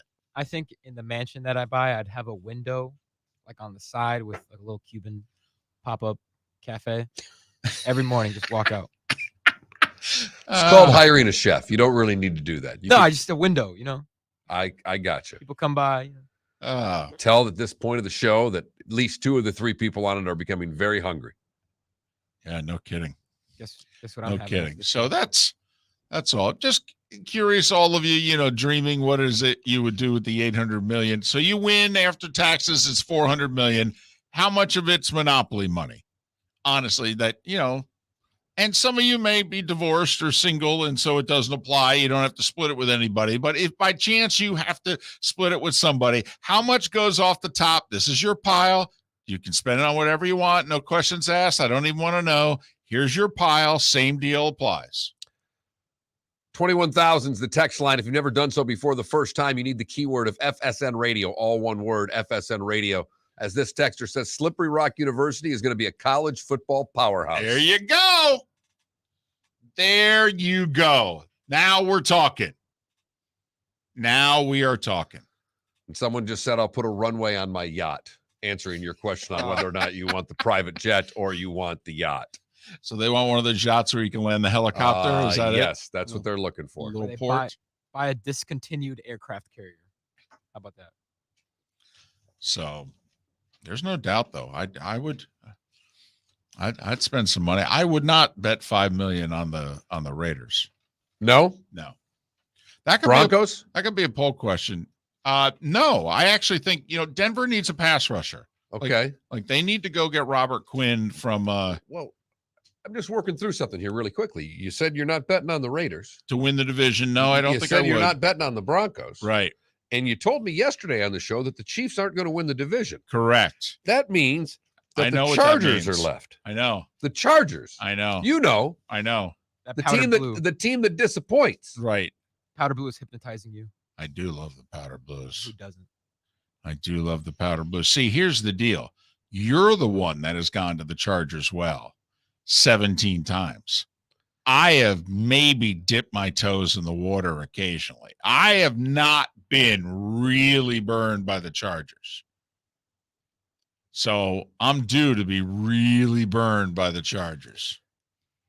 That's what I'm saying. You've already backed yourself into a Charger corner. We'll just find out whether or not it's a super Charger corner. Tell you what, though, that head coach going for every damn fourth down is going to drive me nuts. Especially when I got all that money wagered. Miller and Moulton, we thank you so much for listening. Back with a bonus hour on the other side, right here on the Florida Sports Network.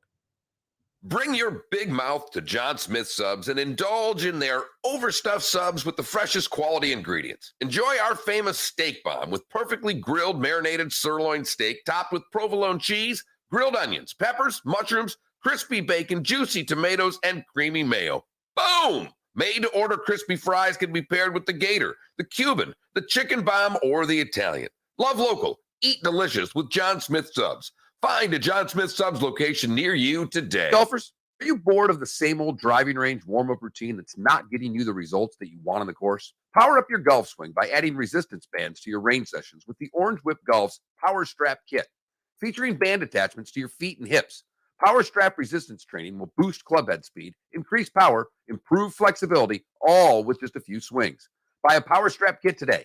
Go to orangewhipgolf.com and use code Miller10 to receive an additional 10% off the already great price of $119. David Moulton for Napa, Napa Auto Parts, and Napa Filters. Insist on Napa Filters for your vehicles, or if you're a do-it-yourselfer, only buy Napa Filters. Napa has a filter for almost anything on earth that moves, whether it's motorcycles, foreign and domestic cars, vans, SUVs, earth-moving equipment. You get the idea. Napa Auto Parts, Napa Filters. Insist on them for your vehicles, or if you're do-it-yourselfer, only buy Napa Filters. We did this before the pandemic, and now we're doing it again.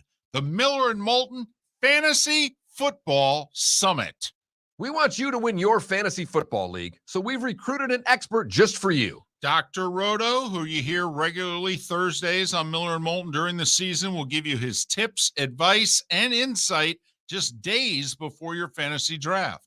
In addition to that, you'll get food and drink and all of your questions answered. You'll leave the Miller and Moulton Fantasy Football Summit with the Dr. Roto cheat sheet so that you can draft a great team and follow his award-winning insight throughout the season. So if you want to win, we'll see you August 11th, Shoeless Joe's Sports Cafe for dinner, drinks, and the doctor.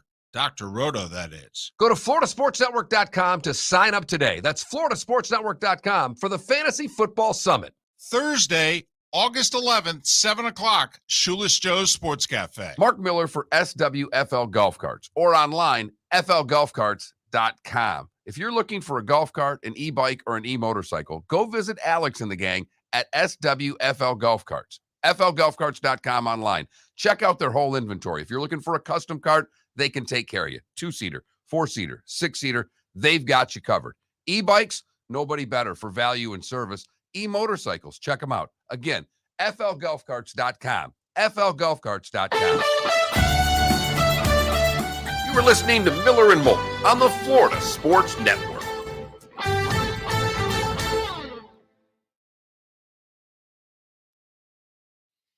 Apparently Garcia met with the commissioner of the DP World Yeah. Tour, but he's not happy about Stenson losing his Ryder Cup captaincy. He's trying to think, are you guys, apparently John Rahm's gotten involved. Rahm called him and said, hey, don't resign. And apparently Rahm's talking to the European Ryder Cup people, and because Rahm, I guess, really wants Sergio on the team. And so Rahm's kind of like, we got to talk this out.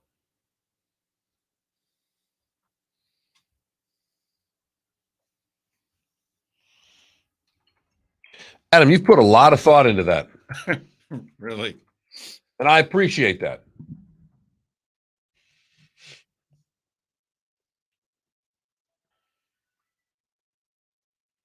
I love the fact that they went to her now doing the nationwide ads. You get the one country ad, and then you've got the pop, or I don't know, is she a pop star? Is she an emerging pop star? Where would her? That's her name. She's at the end. She one playing the guitar. That right there. Huh. Her. Oh, wow. Felipe, is her an emerging pop star? A current pop star? How would you class? You're more into, huh? Current. That's what I don't do pop music Look, at all. So that's why I'm asking you. I don't know much of her music, but I know that she's been around the block for a little bit now. Yeah, no, and I've seen her live. I think she's incredible. I think she's very talented. What I've seen, I've really liked, but I don't. She is her. You'd literally have to pay me to listen to pop radio. She's 25 years old. Gabriella Wilson.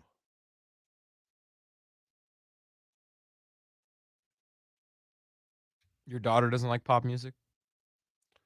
No, my daughter listens to rock music. That's right. She drums. It's because that's what I play for her. Hell yeah.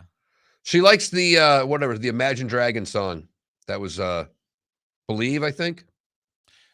Don't She's laugh. got a couple of them that are from movies, but not much. Don't laugh, Felipe. Do you know what a problem with current music is? Tell me. The language. Yeah, they curse too much. If you're a parent, and not only that, it's incredibly sexualized. Mm-hmm. That's 100% And true. you end up having to, as a parent in the last 15 years, turn your kids on to rock and country, because otherwise there's not music that you can have on in the car. And I just can't wait to show my kids Daft Punk. Sure. Wait till you're a parent. Little. Oh, good God.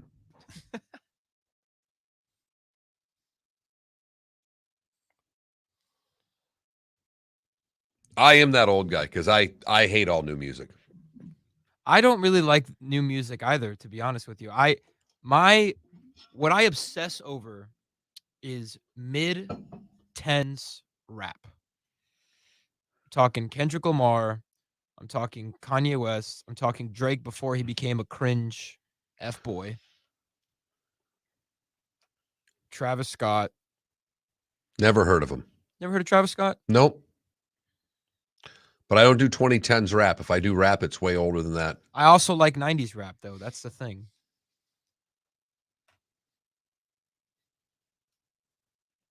Anything I listen to new is pretty much going to be on that Spectrum channel on Sirius. Like me some yacht rock, Adam. Going to see Steely Dan on Saturday. Can't wait.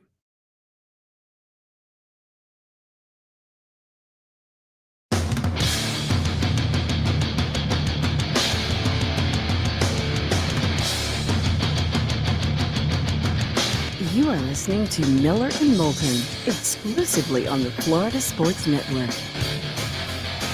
And now here's Mark Miller and David Moulton. Bonus hour of Miller and Moulton on this final Tuesday of July. Thanks so much for being with us. Florida Sports Network, floridasportsnetwork.com. Poll question: Mega Millions over 800 million. So how many lottery tickets are you buying? Right now, none is the winner, right? It's leading. 1 to 4 or a handful of is 1 to distant? 4 is leading. 1 to 4 is leading. Gotcha. 1 to 4 is leading, and right now 10 or more and 0 are tied. Which gives us a better chance because 1 and 5 not even buying a ticket. More money for us, David. Good. I don't want to share this with anybody, Mark. I mean, I'm okay. I am, 18 plumbers or school teachers or firemen get together, and they bought tickets. Okay, fine. So after taxes, I only get 200 million. By the way, imagine that very quickly. We'll move on to something else here. But so you got 2 winners, say 400 each. You lose half the taxes, so it's 200. Say you go in with a group of people, 18 to 20, which means you only get 10 mil. Doesn't that seem like, hold on a second, man. I just won the I bought a 5th ticket biggest Mega Millions for in the 800 history million of lottery. and I'm getting 10. Right. I'd be fine with it. Just, hold on. I got a family here and, I barely have enough to, I mean, if, you and I and Felipe all want to throw in 10 each, I'll go buy them after, and I have no problem splitting it with the 2 of you if 10 other people win. So okay. I'm fine with that. Fair enough. Hey, there's a few anecdotes out there about Nick Saban. Apparently, somebody's written a Saban book. And one of the juicy anecdotes is that he seriously considered leaving coaching after the 2013 season, after the kick 6 year, if you will. And he had his agent and a few people kind of call around, and he was interested in going to ESPN and kick the tires about being on game day. And ultimately, those people got back to the 4-letter network and said, yeah, coach was intrigued, thanks for all the information and what have you, but he still wants to coach. And obviously he's now coached 8 additional years, and I think he's won 4 more national championships, or at least 3 more off the top of my head. So, and Herb Street did a year later because one of Nick's agents is also Herb Street's agent. And Herb Street did say on a College Game Day, I think it was early in the 2014 season, that, somebody mentioned Saban in the NFL, and he said, yeah, Nick has a better chance of being here on game day than going to the NFL. And at the time, it was kind of a eye-raising quote, and now people putting the pieces together and realizing that, Kirk knew that he was kicking the tires. So, I mean, those of us have wondered, what are they going to do life after Corso on that show? And, first off, with Nick, how long would they even have him for? Because Nick's getting up there as it is. Right. I mean, Nick's 70 now. Right. And we think now he's going to do another 5+ years. And how much longer is Herbie going to want to keep doing game day? Well, he's going to do NFL now. I know that. Right. And I will say, I mean, they do financially compensate him for being their number 1 college football guy. Very much so. I mean, I don't think there are 5 people at the network that make more than Kirk Herbstreit. And probably shouldn't, with how much they have invested in college football and how big game day is for that entire network. And that includes the 2 guys that just got hired for Monday Night Football, too. I'm not sure there are 3 others on top of it that make more than Herbstreit. So, I mean, he is, even if he gets tired of college football, Mark, it's going to be tough for him to walk away from it, considering what he is paid to be their guy. Who would you, I mean, when Corso's done, who would your first choice be? Mike Leach. I don't know if he'd do it. It might be too trivial. He may only be good for a few shows, and then he may get bored with it or what have you. But I would want to try to find somebody funny. Yeah, I don't know how much Mike Leach likes football enough. Right. To I mean, he doesn't like being interviewed about football. I don't know if he could talk football for 3 hours every Saturday without going insane. That's true. He may only be good for 1 show. He'd be great for the picks part of it. Just for the, his rationale of who he would pick in and of itself would be fantastic. I love the idea, by the way. Well, but I will say, I mean, Corso, for obvious reasons, has been reduced to kind of the beginning and the end. And, however they use them in the middle kind of varies game by game. So, and obviously that's like inside the NBA for Turner. Like Barkley toying with leaving or doing the LIV golf. And if you're Turner, you're like, man, this could be messing with our franchise. I mean, this is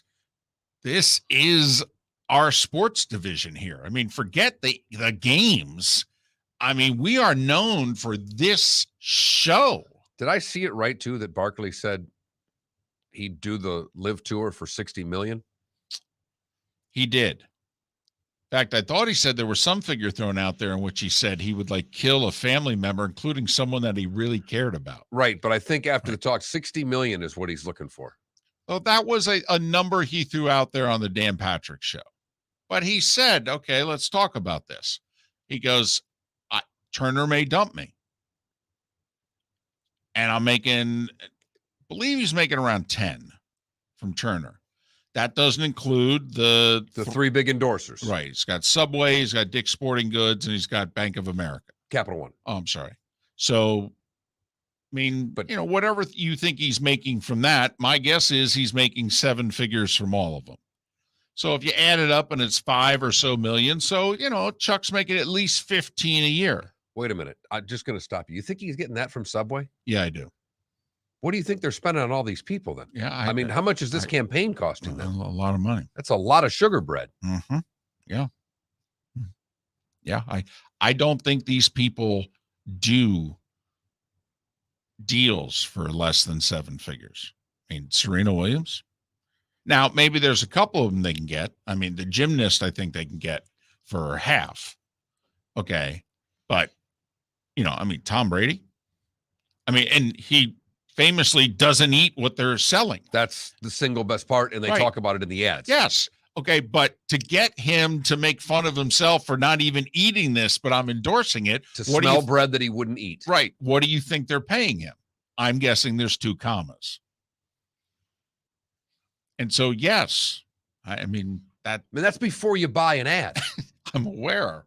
Right. You just work it into the marketing budget. How much are we spending on marketing this year? 50 million. Oh, good. Well, 15 of that's salary. So we've got 35 million to buy ads. Right. Sorry for the sidebar there, but I'm just that's as you went Subway and Barkley. I mean, every time I see one of those ads and see the ensemble cast that are doing these ads, I wonder to myself, what in the hell are they spending? And you're probably right. You're probably in the ballpark. Okay. You mentioned who would I go after to replace Corso when that time comes? Do you go after Dabo? That's an interesting pick. I mean, has he done it long enough where he'd be willing to walk away? He's still a young man. And, I mean, he's opinionated. Would be another great pick because he has strong feelings about the sport. Opinions. Correct.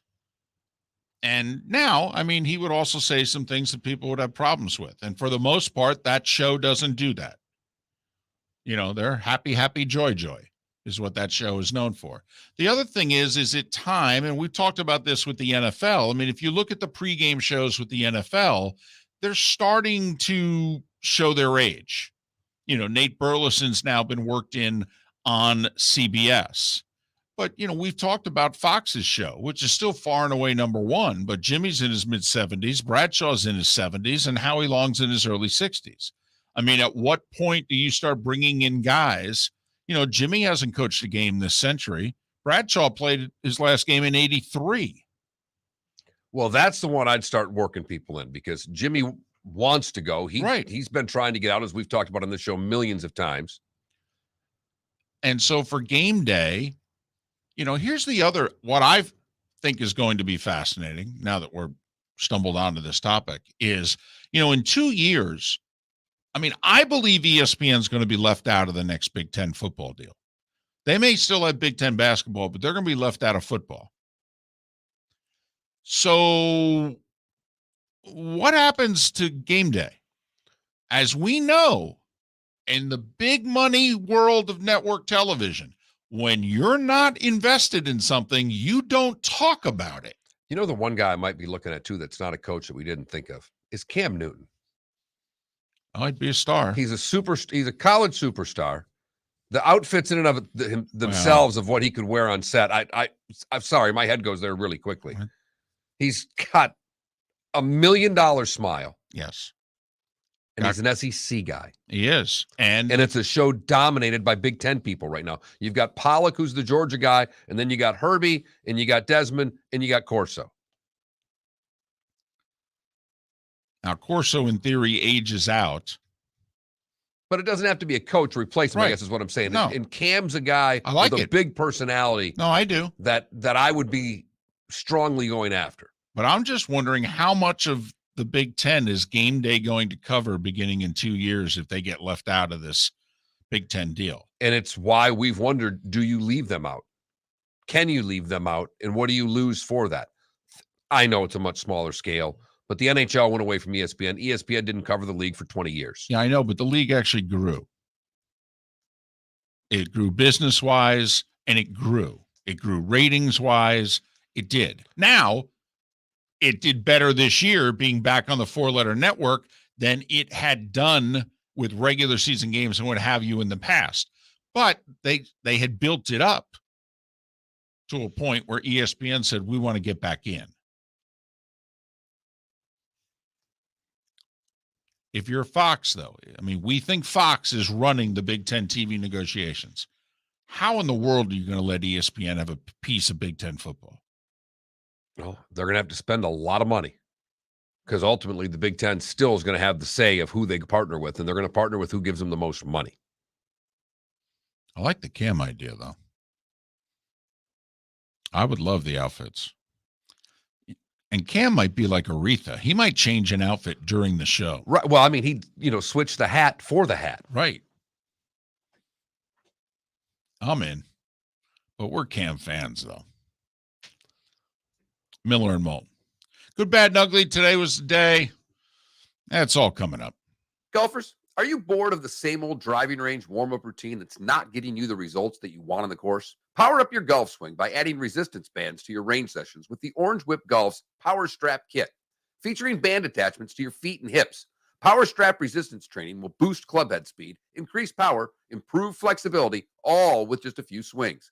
Buy a Power Strap Kit today. Go to orangewhipgolf.com and use code Miller10 to receive an additional 10% off the already great price of $119. David Moulton for Napa, Napa Auto Parts, and Napa Filters. Insist on Napa filters for your vehicles, or if you're a do-it-yourselfer, only buy Napa filters. Napa has a filter for almost anything on earth that moves, whether it's motorcycles, foreign and domestic cars, vans, SUVs, earth-moving equipment. You get the idea. Napa Auto Parts, Napa filters. Insist on them for your vehicles, or if you're do-it-yourselfer, only buy Napa filters. Bring your big mouth to John Smith Subs and indulge in their overstuffed subs with the freshest quality ingredients. Enjoy our famous steak bomb with perfectly grilled marinated sirloin steak topped with provolone cheese, grilled onions, peppers, mushrooms, crispy bacon, juicy tomatoes, and creamy mayo. Boom! Made-to-order crispy fries can be paired with the Gator, the Cuban, the chicken bomb, or the Italian. Love local. Eat delicious with John Smith Subs. Find a John Smith Subs location near you today. Mark Miller for SWFL Golf Carts, or online, flgolfcarts.com. If you're looking for a golf cart, an e-bike, or an e-motorcycle, go visit Alex and the gang at SWFL Golf Carts. flgolfcarts.com online. Check out their whole inventory. If you're looking for a custom cart, they can take care of you. 2-seater, 4-seater, 6-seater, they've got you covered. E-bikes, nobody better for value and service. E-motorcycles, check them out. Again, flgolfcarts.com. flgolfcarts.com. You were listening to Miller and Moulton on the Florida Sports Network. Wake. And the other one did have Cincinnati in it. I mean, I get it. The Big 12 had Baylor, Oklahoma State, right? Yes.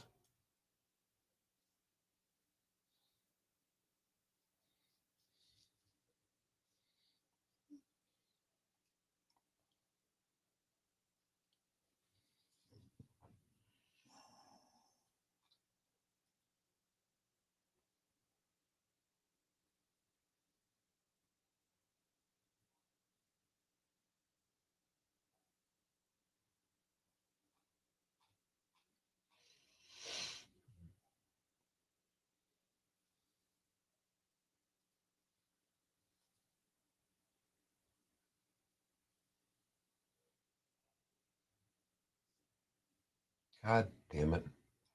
Come on, Jeff.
Felipe yesterday saw a black Bronco Sport.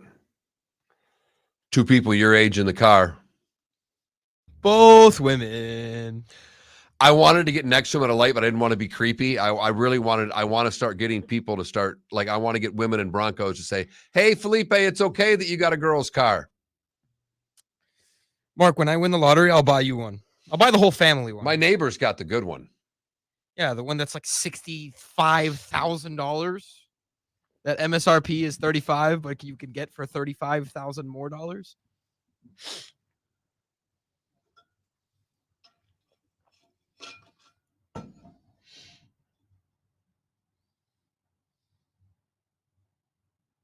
For his soccer mom Bronco. Thanks. Thank you. Yeah. A lot of trunk space back there. You know, fit all the balls, the soccer bags, and whatnot. Yep. When I'm driving by myself, most of the time, I just put the back seats down. So I just have like a bed behind me. I just throw my stuff back there. Yeah, it's a great girl car, man. Mine was. It's okay. You can be strong. Dude, for the love of God, the FJ Cruiser is not a girl car. That car is sick. What car did you have before that car? God, I don't even know. I've had a lot of cars. Did I have the Cadillac before that? What's the coolest car you've had? My Cadillac. Was it a sedan? Yes.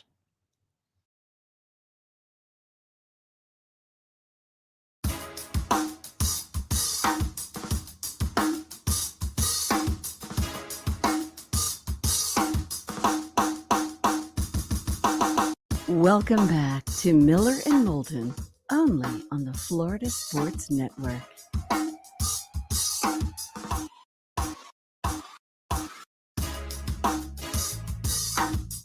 "21 minutes past the hour." Miller and Moulton, Florida Sports Network, floridasportsnetwork.com. Good, bad, and ugly. What's on tap? Today was the day when. Final thoughts all coming up in roughly 20 minutes time. Thanks so much for being with us. Big Ten Media Days, right? They start today? Thought so. I know they're this week. There's a lot of thought that by this week, the new TV deal was going to be announced, but much like the NFL is still waiting on the former judge to render her punishment for Deshaun Watson, Big Ten taking their sweet old time negotiating this TV deal. I mean, if you think about it, they can wait until the spring, really. And announcing it or getting it done, I don't think there's any huge time crunch. It doesn't have to be done this week, next week. They're fine. No, yeah. I mean, now supposedly the word is sometime in September, early in the season, they'll announce, what networks they're going to have what games on next year. And why tell ESPN they're shut out until after the season starts? So at least they're still giving them some good PR when they're doing all their preseason stuff. But it is interesting that the SEC signed their deal as early as they did. Because, I mean, CBS is still carrying SEC games for this year and next. I mean, it doesn't go into effect until week 0 of 2024. I think they cost themselves a lot of money. In retrospect, I think they did. I mean, and the Big Ten is going to be one of the big beneficiaries of this. Totally. Because obviously, as we've talked about on this show a million times, the ACC's got their deal for the next 12 years or whatever the hell it is. The Big 12 is in no position to negotiate with anyone. Neither is the Pac-12. So there's one entity that everybody wants, and it's the only one available right now. I mean, that's not true. There are two entities that everybody would like, but the SEC is not available. That's a done deal. Meanwhile, if the SEC had waited, the Big Ten would do its business, and then they would say, okay, well, I mean, what's that little thing that they used to have on pizza boxes? You've tried the rest, now have the best. That's what the SEC would be saying after the Big Ten did their deal. Remember, it just means more. And they would turn and look at the networks and go, well, which one of you guys lost out? No, we're available. How much money you want to send our way? I don't think even the SEC would have ever been able to predict that the streaming networks were going to be coughing out this kind of money. Well, and certainly not when they did the deal, which they did the deal a year and a half ago. I know. A lot's changed in 18 plus months. It really has. Now, the Oklahoma-Texas part of the equation, I think is going to allow them to, get some more money from the four-letter network, but they've blocked everybody else out. I mean, the new commissioner of the Big Ten, who got off to a rough start, remember, he was the one that wanted to cancel the season. I mean, Ryan Day in Ohio State may have saved his job. Yes, and Nebraska. Nebraska's biggest contribution to the Big Ten, quite frankly, has been them saying this is BS. We should be playing. And they got Ohio State to support them, and once that happened, well, you knew something was going to be worked out. But he's going to make amends for the amount of money that he's going to put in front of all these schools going forward. Reportedly, they're going to be able to pay all their members $100 million a year. And remember, what did Notre Dame just ask for from NBC? At least 70. And which is 3 times what they're getting now from NBC. Right, but when they signed the deal, there was no Peacock. Correct. And that alone should get NBC to bite the bullet on this one. 7 games a year at $70 million, so each game's a $10 million game. Yeah. Okay. That doesn't sound, I know it sounds crazy, but in the real world, it's not. It's not. To preview your other programming, to benefit all the other things that you've got going on your network. Well, not only that, you can break even at $10 million a game for Notre Dame. I know it sounds crazy. You can. And like you said, if you put 6 games on NBC and you put 1 on Peacock, you probably make a profit. You honk some people off, but you probably make a profit. But how else are you going to get people to subscribe to Peacock in the sports world? You don't have NFL inventory to get them there. Where are you going to get them there? Notre Dame is really the conduit to get people to your streaming service. Right. At least in the sports tier, because that's the next thing. As we go forward, I don't know how much longer, David, when we do shows, we're going to be talking about networks versus cable channels versus streaming. They're all going to be bundled into one category just as a production entity. Well, when we talked about U.S. Open and Open Championship coverage, what do we have to talk about? We had to talk about Peacock. And clearly coming up with this NFL season, I mean, we're going to have Thursday nights, Amazon. Period. I mean, in this market, I mean, Tampa and Miami is not going to count as a local game. It's only on the local affiliate in the local market. Otherwise, you got to do Amazon. And then we're a year away from Sunday Ticket being streamed. I mean, I guess we're still debating as to whether it's going to be Apple or ESPN Plus, or Google apparently wants in at the last minute. You know. Yeah, I've got a few weeks left of my most current DirecTV contract, and I'm out shopping right now. What am I going to do? Do I completely cut the cord? Do you do it a year early? I'm thinking about it because I've been told I can get the Sunday Ticket if I get a Fire Stick and go that route. You know, the old Branch Rickey expression when it concerned baseball players, better to get rid of them a year early than a year late. I mean, maybe you need to make that decision for Sunday Ticket also. Going over to a buddy's house with a Fire Stick to do a demo. Taking this very seriously, David. Wow. That is, what's he here for? We're doing a demo. You're building something? Nah, TV demo. TV. Just got to see how easy this is to use. Will the wife like it? How's this going to work out going forward? That was the other thing I laughed about with the NFL Plus announcement. And they're saying, this is only for phones and tabloids. And you know me, one of the 7 most technologically challenged people on face of the earth, going, well, you could just take a thing and put it up on your 100-inch screen. Bingo. I mean, come on now. Even I know that. Now, don't get me wrong. I don't know how to do it, but I know it can be done. And that's not a joke, by the way. I don't know how to do it. I know you don't. I don't know. I know it's not a joke. I didn't take it as a joke. No, I mean, I'm actually fired up because you're going to have, I'm hoping there's at least a Sunday where I can get you for the 1:00 games at the house. I'm trying to, you're in a whole different realm this year. It is going to be weird. It's going to be weird. I've had a Thursday, Saturday, Sunday game schedule, and now it's just going to be Saturday, Monday.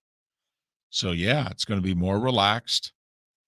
And there's the chance to actually, if I want to, from a travel standpoint, I mean, watch some Sunday football. I mean, I haven't watched it except in a press box with no audio, trying to pay attention to what's going on. So this will be crazy. And apparently we're being told you can disable the feature so you can stream it to TV, which they did do for the Masters. So I think that does make sense. I've tried that before, at least maybe it was not the Masters, but I guarantee you there's someone that can figure it out too. I'm curious, anybody listening actually purchased NFL Plus yesterday? I mean, I'm of the belief this is finally going to be something the NFL has done that's stupid. That's going to lose money, but maybe not. Here's my question, though. You spend $40 for the year. What the heck are you going to get 7 months out of the year? I don't know, but there's a lot of people driving across this country that would want to listen to their home team or visiting team's broadcast. So I'm guessing there's something there. Well, and I'm anti-preseason football, but most everybody else is not. Good, bad, and ugly. What's on tap? Today was the day when. Final thoughts. It's all coming up next. Miller and Moulton, Florida Sports Network. Bring your big mouth to John Smith Subs and indulge in their overstuffed subs with the freshest quality ingredients. Enjoy our famous steak bomb with perfectly grilled marinated sirloin steak topped with provolone cheese, grilled onions, peppers, mushrooms, crispy bacon, juicy tomatoes, and creamy mayo. Boom! Made-to-order crispy fries can be paired with the Gator, the Cuban, the chicken bomb, or the Italian. Love local. Eat delicious with John Smith Subs. Find a John Smith Subs location near you today. Golfers, are you bored of the same old driving range warm-up routine that's not getting you the results that you want on the course? Power up your golf swing by adding resistance bands to your range sessions with the Orange Whip Golf's Power Strap Kit. Featuring band attachments to your feet and hips, Power Strap resistance training will boost club head speed, increase power, improve flexibility, all with just a few swings. Buy a Power Strap Kit today.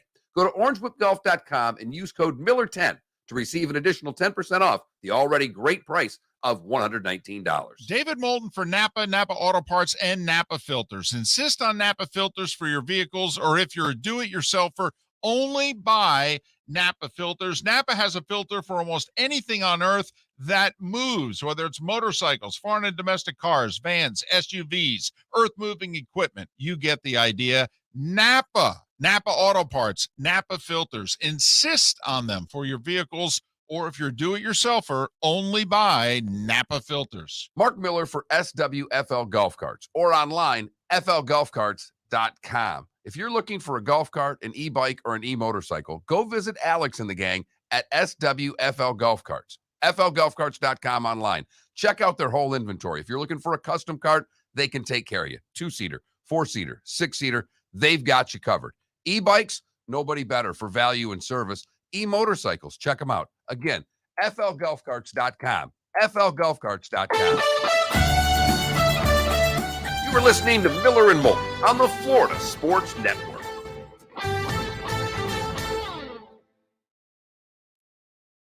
Was yesterday's A's game a nooner? What? Was yesterday's A's game a nooner? No, it was a night game. Oh, okay.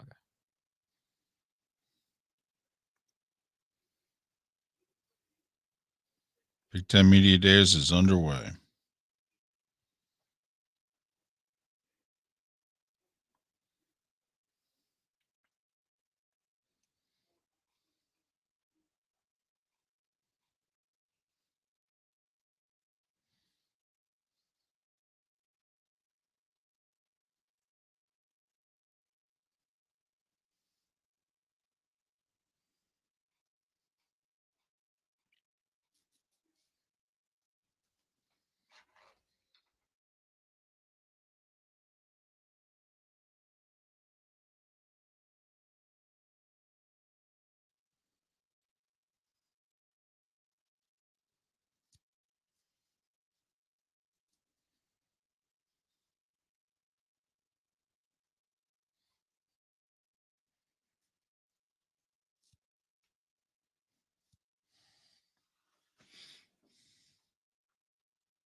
Okay, so Mark, you never answered the question: private jet or yacht?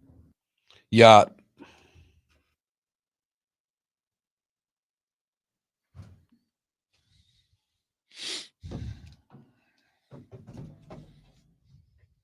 See, I'm going private jet just because you can get to more places.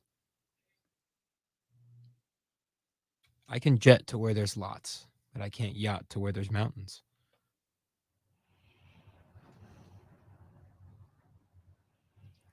Okay. Yeah, I may never be getting off the boat though. That's the thing. Yeah. See, you're in a different mentality. You're in the laid back mentality. I'm in the Sitting on the dock of the bay mentality. I want to climb a mountain mentality. That's the mentality I'm in. Too old to climb mountains. Need to just think of things to accomplish in my 20s.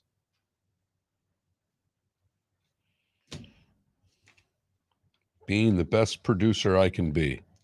Yes, sir. Mm-hmm.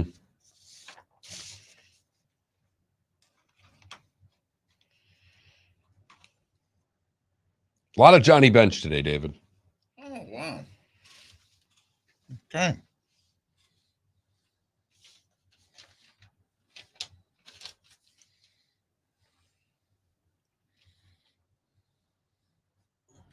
Here we go.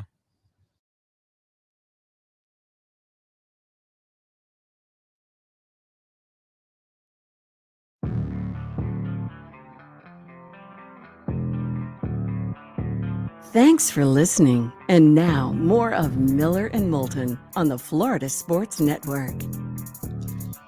22 minutes till the top of the hour. Thanks so much for being with us. Miller and Moulton, Florida Sports Network, floridasportsnetwork.com. Poll question at floridasportsnetwork.com. How many lottery tickets are you buying?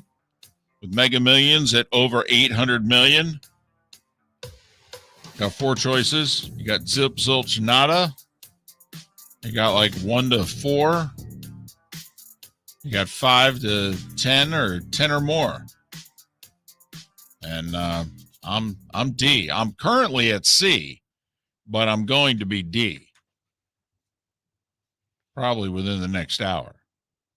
You are buying them up. Yeah. Taking a flyer. I'd really like to win. Wouldn't we all? I mean, I've bought 7 tickets so far. What's another, 5 or so? One less value meal for you, David. Yeah. I mean, like I can't sacrifice a trip to the drive-thru for a chance at $800 million. Yeah. I mean, look at me. I should have been buying a lot more lottery tickets.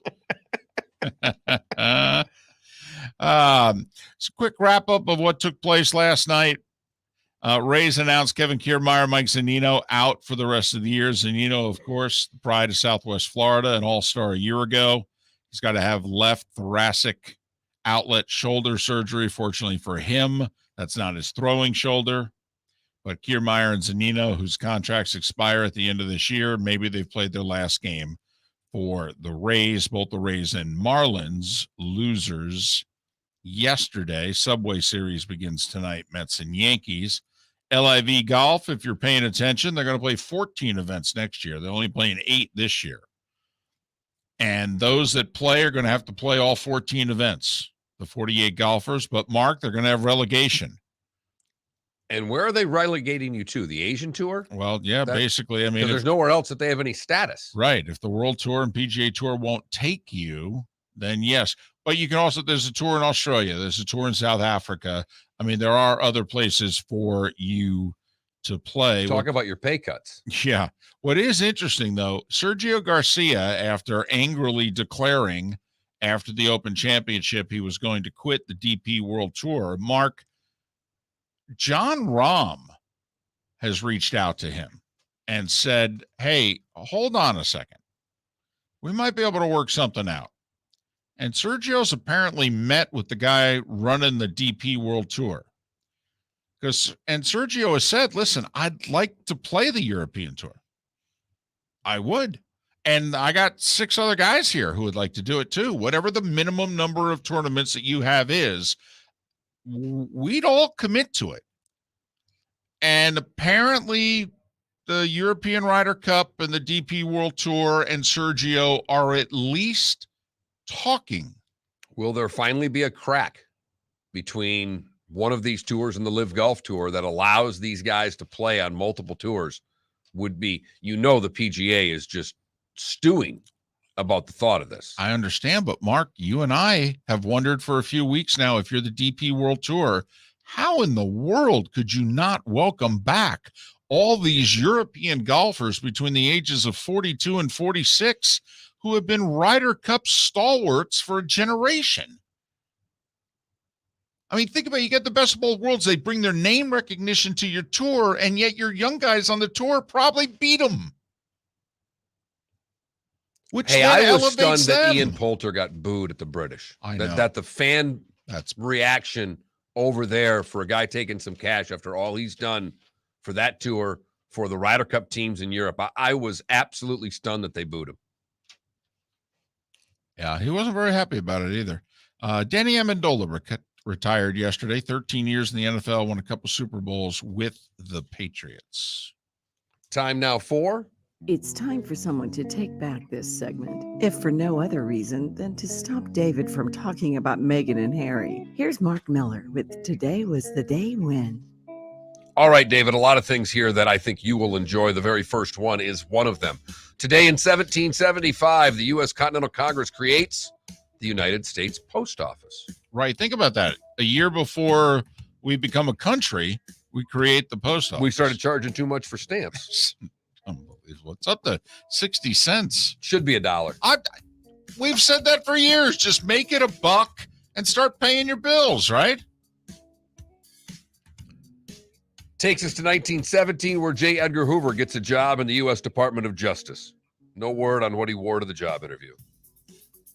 1928, Gene Tunney gets his second and final defense of his world heavyweight title. I only brought this up because it was another world heavyweight title fight at Yankee Stadium. Love this one, David. Today in 1933, Joe D. ends his 61-game hitting streak in the Pacific Coast League. How many? 61. Right. So he did 56 in the majors, 61 in the PCL. And then he had how long was it after he got 17. Right. So if that Indians third baseman, and they were the Indians then, so don't yell at me, if that Indians third baseman did make those 2 diving plays and rob him, in theory, he would have hit in 74 consecutive games. Today in 1945, a couple of things. One was the Declaration of Potsdam, when the U.S., Britain, and China demanded the unconditional surrender of Japan during World War II. They did not, and that led to us delivering the plutonium for the Fat Man bomb on this day, where the bomb was assembled on the island of Tiananmen. 1948, the Babe Ruth story premieres. It would be Ruth's last public appearance. Also on that day in 1948, President Harry Truman signs Executive Order number 9981 to desegregate the U.S. Armed Forces. Sports and the military have been the leaders in race relations in this country for a long time. 1962, Warren Spahn sets the home run record for a pitcher, 31. Huh. Johnny Bench today in 1970 took a day off from behind the plate. He would go into the outfield. He'd go 4 for 5 with 7 RBIs and 3 consecutive home runs off of then St. Louis Cardinal Steve Carlton. After the game, I believe he said, "This is boring. Can I go back behind the plate? The game's too damn easy." But that is why they have the stat. They don't just say that his career home run total is the home run total for a catcher, because, he and Yogi and others, hit homers playing different positions. Today in 78, Bench hit his 300th home run, by the way. Today in 81, Ed Koch was given the Heimlich at the restaurant in New York City. Who? The mayor, or Ed Koch, rather. Oh, Ed Koch. Ed Koch. Sorry, Yeah. I said that wrong. But I just remember that because SNL just Yes. ate that up after. Ed Koch Literally. boom. Ed Koch was famous for saying when he was out in public, "Hey, how am I doing?" And the people would let him know whether or not, thumbs up or thumbs down, we're going to vote for you and all that. So, I'm wondering if anybody after the Heimlich said to him, "Hey, Mayor, how you doing?" Today in 84, Pete Rose ties Tide Cobb with his 3,502nd single. And also, this is where we were in the 80s. Bowie Kuhn announced that Vita Blue is suspended for the rest of the season due to a cocaine conviction. That got you the rest of the year, David, in 84. 1990, HW signs the American with Disabilities Act, and it was 4 years ago that Sir Paul McCartney performed a secret gig at the Cavern Club in Liverpool, where the Beatles began. Those born today that are no longer with us: George Bernard Shaw, Hoyt Wilhelm, Stanley Kubrick, Joe Jackson, the father of the Jackson family, and Dobie Gray sang Drift Away, if you didn't know it. Those that are still with us. Happy birthday to one Mick Jagger. He is 79 years old today. Actress Helen Mirren is 77. Bobby Watkins is 71. Vitas Gerulaitis is 68. Dorothy Hamill and Tommy Wildfire Rich are both 66. Wayne Grady is 65. Kevin Spacey, good actor, bad person. He's 63. Sandra Bullock is 58. Jeremy Piven is 57. Joe Smith, 47. Delonte West, 39. Lyle Collins is 29. And Sebastian Aho from the Carolina Hurricanes is a mere 25 years old today. What did I miss, David? Well, it's really a sad day in American history. On this day in 1975, Mark, The Hustle became the number one song in America. Oof. You know. Yeah. To the hustle. Dun, dun, dun, dun, dun, dun, dun, dun, dun, dun, dun, dun, dun, dun. Yep. Mm-hmm. Number one song in America. That's a bop. I know that one. We had quite the drug problem in this country in the mid 70s, and if you don't believe it, you just take a look at the music and the clothes, right?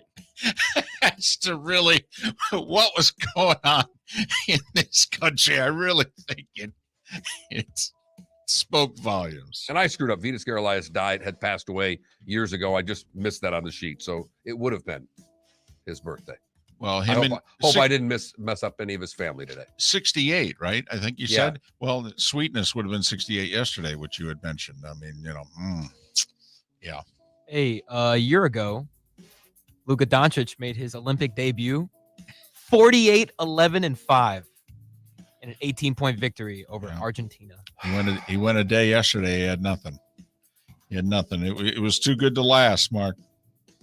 It was too good to last. I'm waiting for him to. Every once in a while, he gives one. I go, oh, that's a good one. It's been a while, though. Right.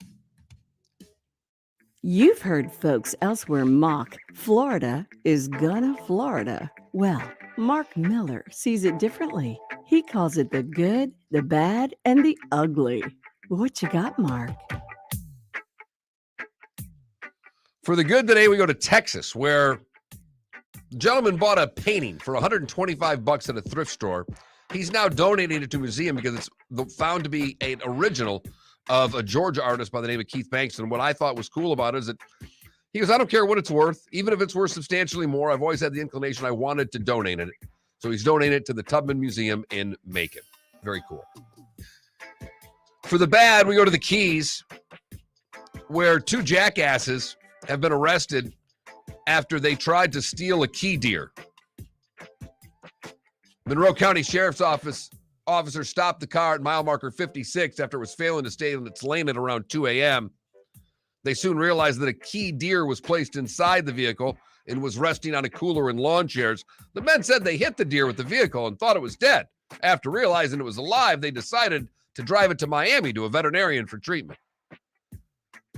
That was all a bunch of BS, and they were arrested on the spot. The good news is the deer was taken to a vet on Big Pine Key, and it will be released and will recover from its injuries. Finally, the ugly. We go to Ocala, where Corey Johnson has problems, and I don't think it was the fact that he stole a truck. What he did after is he tried to sneak into he tried to get into the Patrick Space Force Base, claiming the president told him, through his mind you, that he needed to steal the truck to warn government officials about U.S. aliens fighting Chinese dragons. All righty then. Who would win between U.S. aliens, which in and of itself, and Chinese dragons?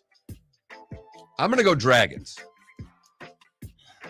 In fact, dragons -3 is my original line on this one. Who has home field?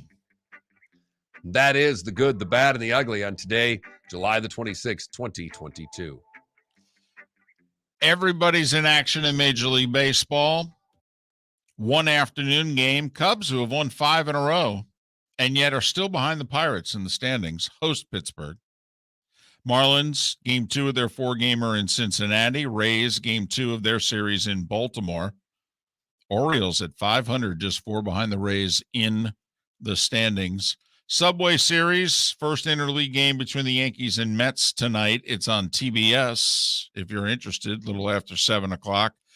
These games are at Citi Field tonight and tomorrow.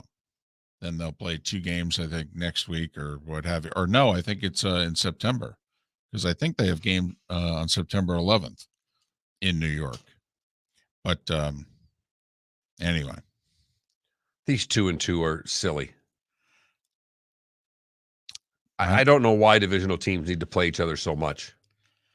Just seems that there's a better way to do this in baseball. I'm not a big fan of how the schedule works. I wish they did all of it at the same time. I wish it was kind of like in these 2-3 weeks, we're going to do all the big interleague rivalries. You know, let's have the Dodgers and the Angels play. Let's have the Cubs and the White Sox, the Mets and the Yankees. I wish it was, here you go.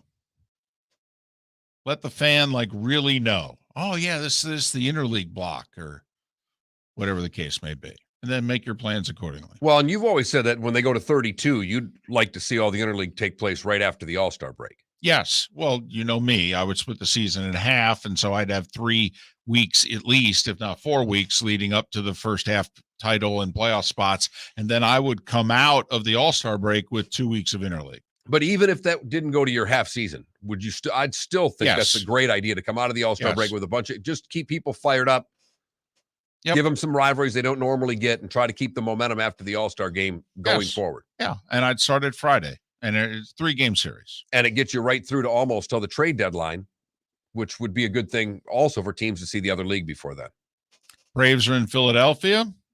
Phillies won game 1 of that series. Cardinals, remember, without their 2 best hitters, in Toronto to begin the series against the Jays.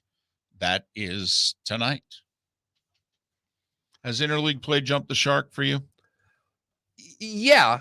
But at the same time, I'm going to watch Mets-Yankees tonight. It has nothing to do with interleague play. They're 2 of the 5 best teams in the sport. Well, that is true. Now, and I will say that has hardly ever been the case when they've played. In fact, this is the first time that both teams are 20-plus games above 500 when they've met each other in the regular season, because obviously they met in a World Series in 2000. So there you have it. But I'm fired up about Yankees and Mets, and has nothing to do with interleague play. It just has to do with it should be really good baseball for a change. Don't know if any news will be made at Big Ten Media Days, but they are underway. Thanks so much for listening. Make sure you vote on our poll question, floridasportsnetwork.com. We are Miller and Moulton. Thanks for listening. Bring your big mouth to John Smith Subs and indulge in their